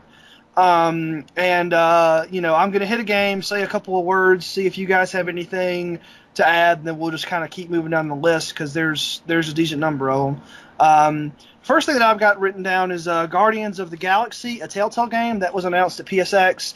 The only thing I'll say about that... That was at the Game Awards. Sorry, it was That's the Game all right. Awards. The only thing I'll say about that, hey, look, guys, another Telltale game. I bet I know what this is going to look like. Yep. My thoughts exactly. Yeah, I'm on that page. Yeah. So, I'm sure it'll be a 7.2 on Metacritic, like every other Telltale game is. I think some of them are in the 8s somewhere, but I get what you're saying. Yeah, it's fine. If you like Telltale, you'll like that game. If you don't like Telltale, you won't, because it's a Telltale game. They even tell you that in the freaking title. So the next thing that we've got written down is Uncharted Lost Legacy, which is a spin-off of the Uncharted series. And, I bought the Uncharted collection for PS4. I got through Uncharted 1, really enjoyed it. I'm about halfway through Uncharted 2, and the last time that I played it was in June. So obviously I'm way behind, should just restart the game. But I'm kind of excited about Uncharted Lost Legacy. It seems like it's refocusing on a really popular character, and it's going to add some backstory that maybe Uncharted 4 didn't quite have. Yeah, like I'm sorry, is Naughty Dog still on Uncharted? Yes. Yeah, they're doing this one. Yeah. I'm kind of my reaction was kind of of two minds, because like on the one hand, I feel like they've kind of done with Uncharted what they can. Like they had talked about, and they were very cagey with their wording when Uncharted 4 came out. I think they said this is the end of Nathan Drake's adventure, not the end of Uncharted. So like on the one hand, I feel like Uncharted's like I feel like there's been a lot of Uncharted, and like I don't really know what more they can do. On the other hand, like they are like the two protagonists in Lost Legacy, which are Chloe and her name is it's right on the tip of my tongue. Yeah, the two protagonists. Nadine. Nadine. There we go. Could be. Thank you, Stephanie. Say the whole podcast. Yeah, it could be pretty neat to see a game from their standpoint. So like, hopefully it'll be fun. Has anyone played? Who here has played 4? I have. All right, and you've also, Fowler, have you played both of the Tomb Raider reboots, like Yes. Rise and? So I guess what do you feel like comparing those two? Maybe Uncharted 4 and Rise of the Tomb Raider. Yeah, I had more fun playing Rise of the Tomb Raider between those two. Mhm. I think Uncharted 4 does the things that Naughty Dog does well better than Rise of the Tomb Raider, which would be presentation, writing, motion capture, the story beats they hit. Like, I think all of that stuff Naughty Dog is still second to almost none at.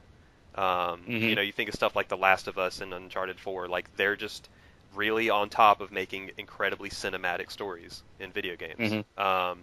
Rise of the Tomb Raider story is really silly. But as like the action of Rise of the Tomb Raider, I would take over the action in Uncharted 4 any day. Really? Yeah. Okay. That's my personal take. No, sure. I just. But that's I hope that answers your question.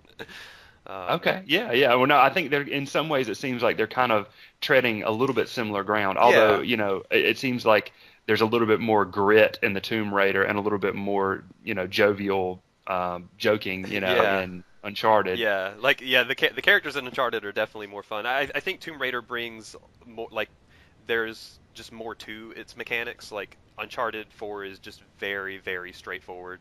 Um,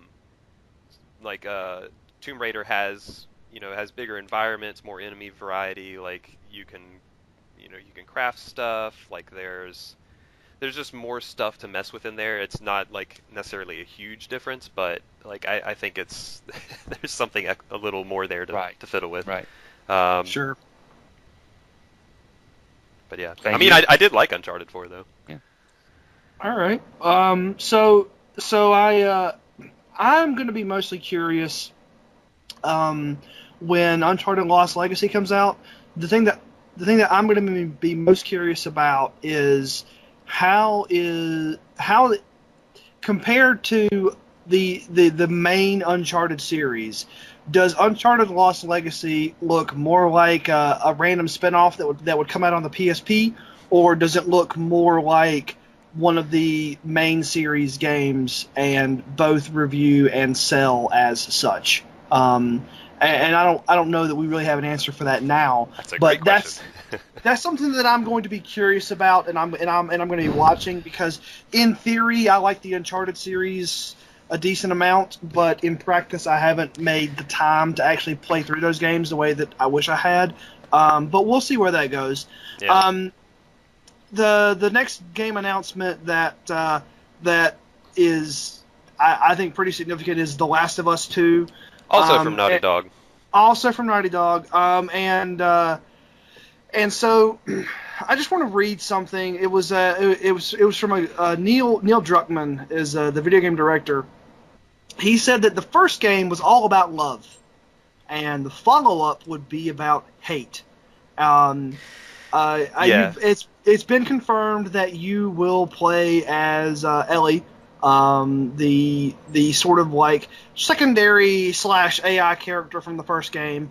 She will be 19 years old in the sequel, and boy, she's if you watch that trailer, she is apparently out for a vengeance on something or someone. She's got some feelings. Not to spoil the first game too much, but the way that the first game kind of ended was Joel and Ellie, they arrived at a settlement, and they were going to settle down there, and they were going to farm, and they were going to live happily ever after with several colonists.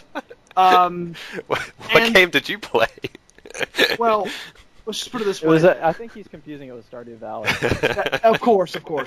But it looks like that didn't really last with the trailer for Last of Us 2. So I'm curious to see where they're going to take that story, because the first one kind of wrapped up pretty well. Yeah, this one was a really weird announcement to me, because I feel like they said at one point that there was not going to be a Last of Us 2, and that if there was, it would be different characters, because the way The Last of Us 1 ended between Joel and Ellie, like, sure, there could be more adventures there, but like that felt like they had their story, and that ending was really weird and tense. I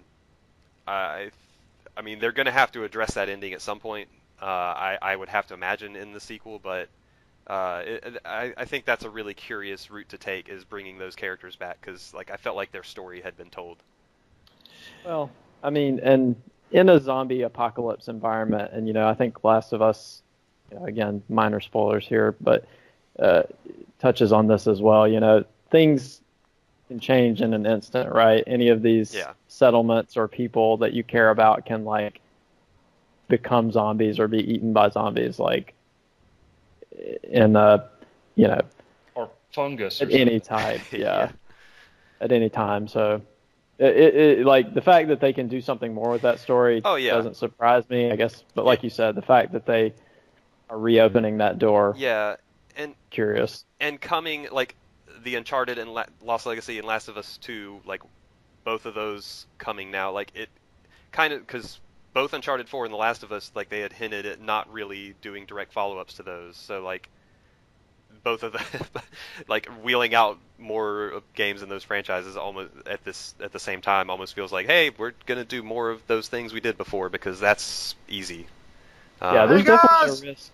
Hey, we need money. There's definitely a risk that could hurt the kind of overall storyline if they kind of. I mean, it's their characters, it's their story. It doesn't really matter, but they could potentially sort of ruin the backstory. They turn it into something different.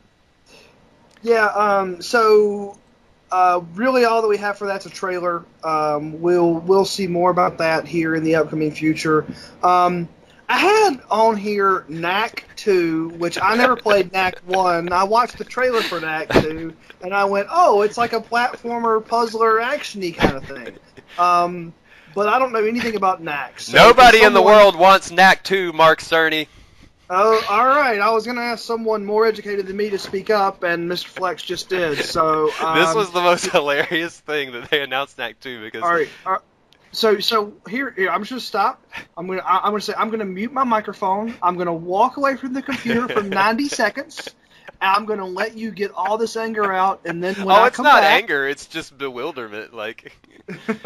It's just like Knack 1 was a PS3 launch game that like the architect of the PS3, Mark Cerny, was like, hey, I haven't made a game in a while. You guys like Marble Madness, right? Well, I'm going to make another video game and it's going to be great.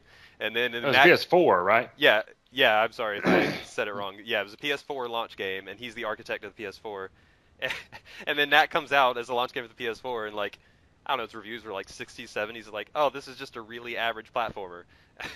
And like, right now, so it was like, Metascore of 54. Okay. I was being too generous. Yeah, it was like nobody cared about Knack. Like that game came out was like with a lot of Sony hype behind it, and like nobody cared. And like the fact that they're bothering with the Knack 2 just makes no sense. It's hilarious. I didn't play it, so I can't speak to any person. It looks like someone constructed Iron Man out of like soda cans. What is this? I don't know. I like I said, it was on this list. So I'm like, man.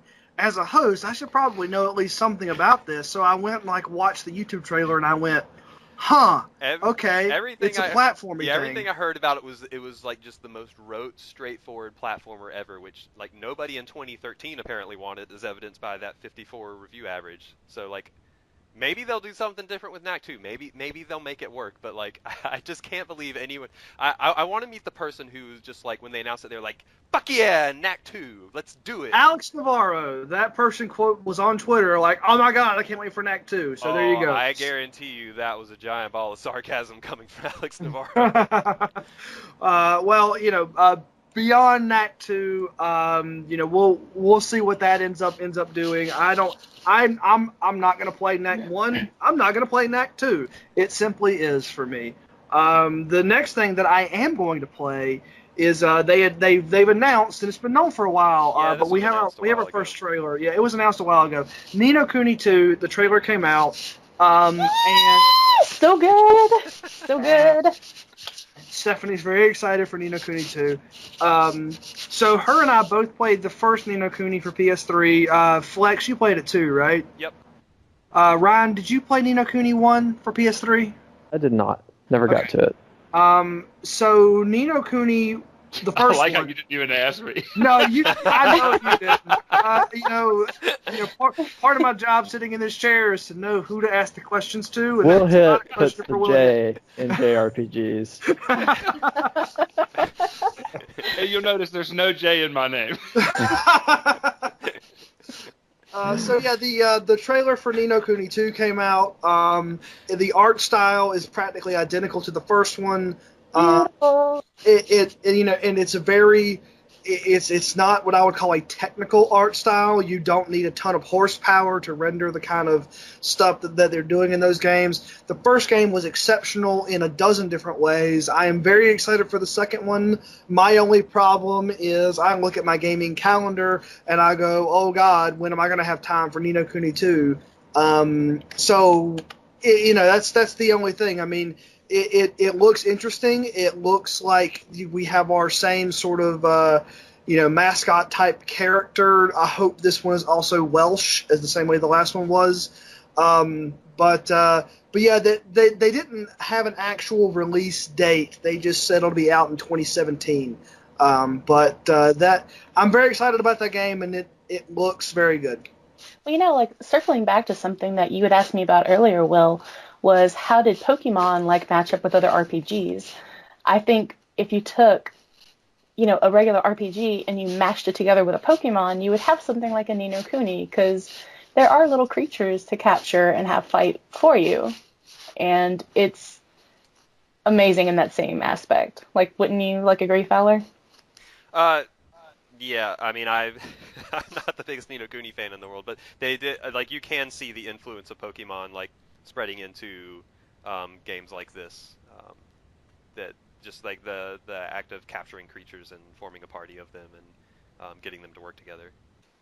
Yeah, and having them level up and switching them out based on the attacks that they do. And yeah, I definitely thought that while Ni no Kuni doesn't have the same amount of creatures to capture, the amount of moves that they can learn and feeding them different treats, and it was definitely a more in-depth system than I think Pokemon is.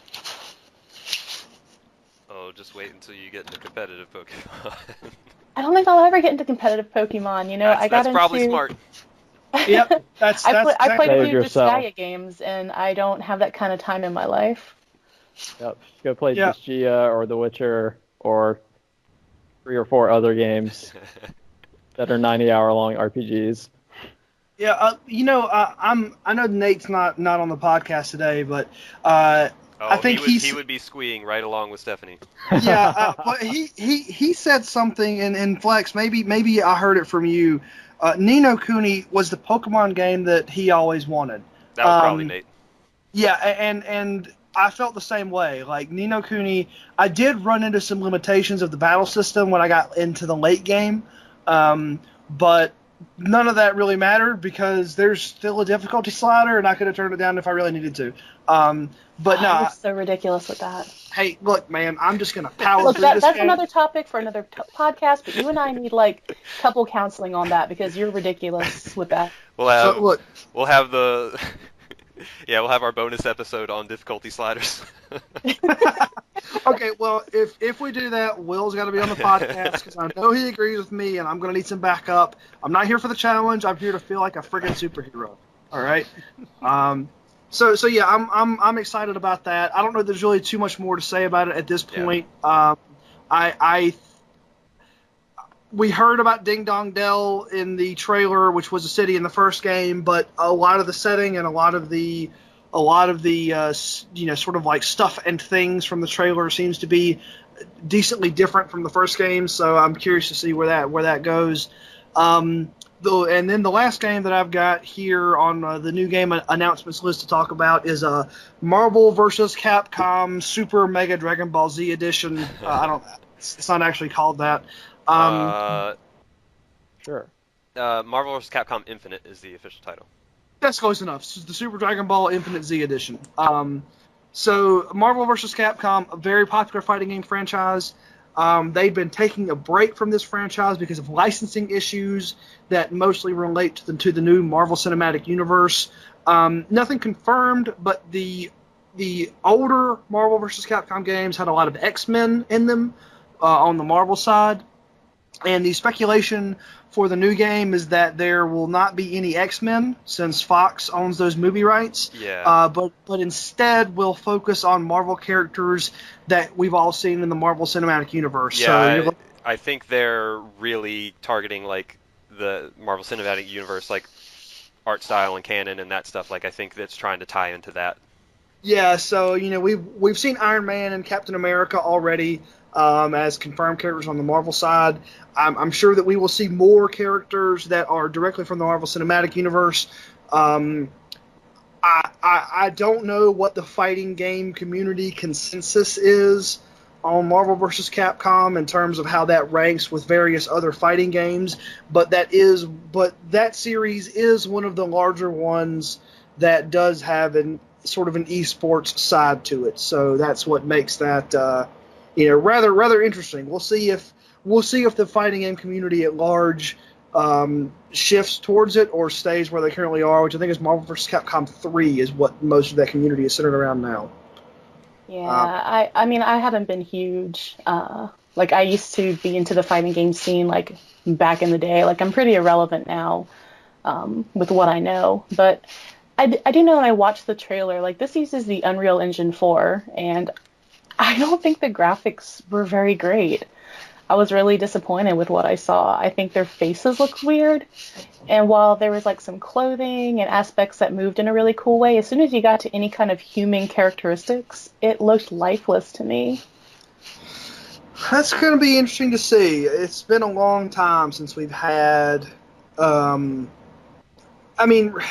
really since we've had a fighting game, like a AAA type fighting game that's come out that you've had complaints about the graphics, But yeah, I definitely saw some reaction on the internet that kind of shares what you were saying, Steph. I maybe we were looking at an early build, maybe we were looking at an incomplete sort of set of character animations. We won't know more until we see future trailers, but yeah, the very first piece that we saw was like, this looks a little bit last Jenny, if you know what I mean. So. But that's the last of the upcoming games that I had down here on our list to talk about. Did anyone have any other new game announcements that I didn't have included here that they wanted to bring up very quickly, or does that pretty well cover it? That covers most of it. I mean, there were some other ones. There's a Shovel Knight prequel that could be fun because Shovel Knight was fun. That's true. There were a few like smaller indie games that got announcements, but we don't need to run through those. There was one really hilarious thing, which was they announced a Halo Wars 1 remaster, and when they announced it, it was almost like they paused for a cheer or something, and nobody cheered. Well, who wanted that? Yeah, the same people who wanted Knack 2. They dropped the mic and then walked off the stage. Now, I will say that if Halo Wars 2 has a co-op campaign, as Halo Wars 1 did, I will probably play it, because there are not many real-time strategy co-op games that come out. That's true. With co-op campaigns. So I might check it out, especially if it's got a lot of money, a lot of production behind it. But I played the first, and it was very nothing, Yeah. Yeah, and that's kind of funny to bring up because, it's just like, Will, you hit the nail on the head. Who asked for this? Like, what audience was clamoring for a Halo Wars 1 remaster? Like who was that one guy that they surveyed in Pennsylvania that really wanted that? We may never know, but yeah, we're getting it, and it's probably not going to sell at all, and then is it coming out for is it going to be on multiple distribution platforms, or is it just coming out for the Windows Store or Xbox One? I mean, have they really said? I would guess having the word Halo in the title, it'll probably be Xbox One and Windows 10 Store, but I don't know the details for sure. If you want to find a barren and savage wasteland, just look at video games in the Windows 10 store. So that's everything that I had for the news, except for one PSA that I want to touch on very quickly. The Steam Winter Sale, or Christmas Sale, or Holiday Sale, will begin on the 22nd of December and will last until January 2nd. I'm not ready. Traditionally, this is the one of the larger, if not the largest, Steam sales of any given calendar year. So anyone that's getting new PCs or upgrading their existing PC around the Christmas time, around the holiday season, this will be a great opportunity for you to pick up new games. But that's Well, Paul, I mean, you know that you can actually, I mean, your Steam account, you just log in on your computer and got all your old games on it. Well, I mean, like, if you're someone that's upgrading from a very old video card to a very new one, it would be a great time to populate your game list of new games. That you have all the time in the world to play, because who only has, less than 200 games on their Steam library already? Well, just quit your job, take a leave of absence, be sick for a while. Just play through a bunch of video games. It's totally. Or they can be like you and play another 200 hours of Stardew Valley. Sometimes you buy a GTX 1070 and then you play a game with SNES level graphics for another few hours.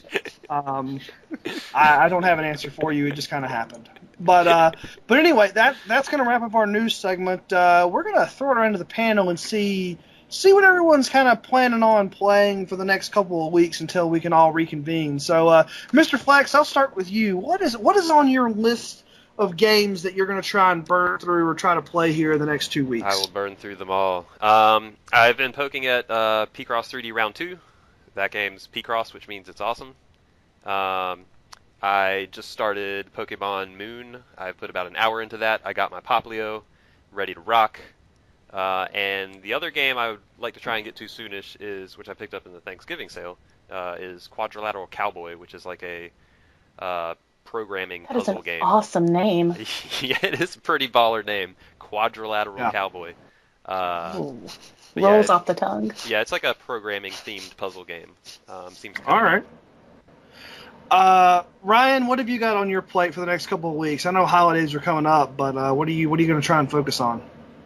The big ones are probably Pokemon Sun and Final Fantasy 15. And I have a few smaller games I might work in there depending on I want to take a break from the big RPGs. That includes Super Hot, Oxenfree, and Severed. All right. Well, Steph, what's burning on your backlog for the next couple of weeks? My list sounds just like Ryan's. I've got Pokemon Moon. I'm a couple hours into Final Fantasy 15. And because I'm really smart, instead of getting any smaller hour commitment games, I picked up Zales' Hysteria during the Thanksgiving sale. All right. So I've got I essentially have 3 RPGs on my list, and I'll never make it. I know those feels. Oh, Will, what have you got going on, man? Probably I'm going to start Gears of War 4 here soon, which I know from listening to the podcast that there's already been some discussion on. I know I have to look forward to a quality ending. Yep. Yes, you do. Yeah. Probably going to finish up really all that I wanted to play of the Secret World. They divide the DLC into what they call issues. And so I've got, I think, issue 14 is the last of the ones that I was going to try and play. So finish that up. And then Grim Dawn and Earth Defense Force, my same 2 going strong. Same jam? Yeah. Killing them bugs. Killing them bugs. That's right. Take them down. So as far as I go, I'm going to be playing some more Witcher 3. I'm going to be playing some more Stardew Valley. I'm just about done with what I wanted to get done with the new patch, the new content. And then there's always Age of Empires 2 HD edition, which will probably be getting some playtime at some point here or there. And that's what's on my list for the next couple of weeks. It's mostly Witcher 3. But yeah, so that's what we're all looking forward to. And that just about wraps up this podcast. So I'd certainly like to thank our virtual roundtable for dialing in today and sharing their thoughts and their opinions. Mr. Flex, Mr. Ryan, Miss Stephanie, Mr. Will, and I'm your host, Paul. And we will see you in about roughly 2 weeks, and we'll see how far we've gotten in all of these video games. Thanks for listening, and we'll see you next time.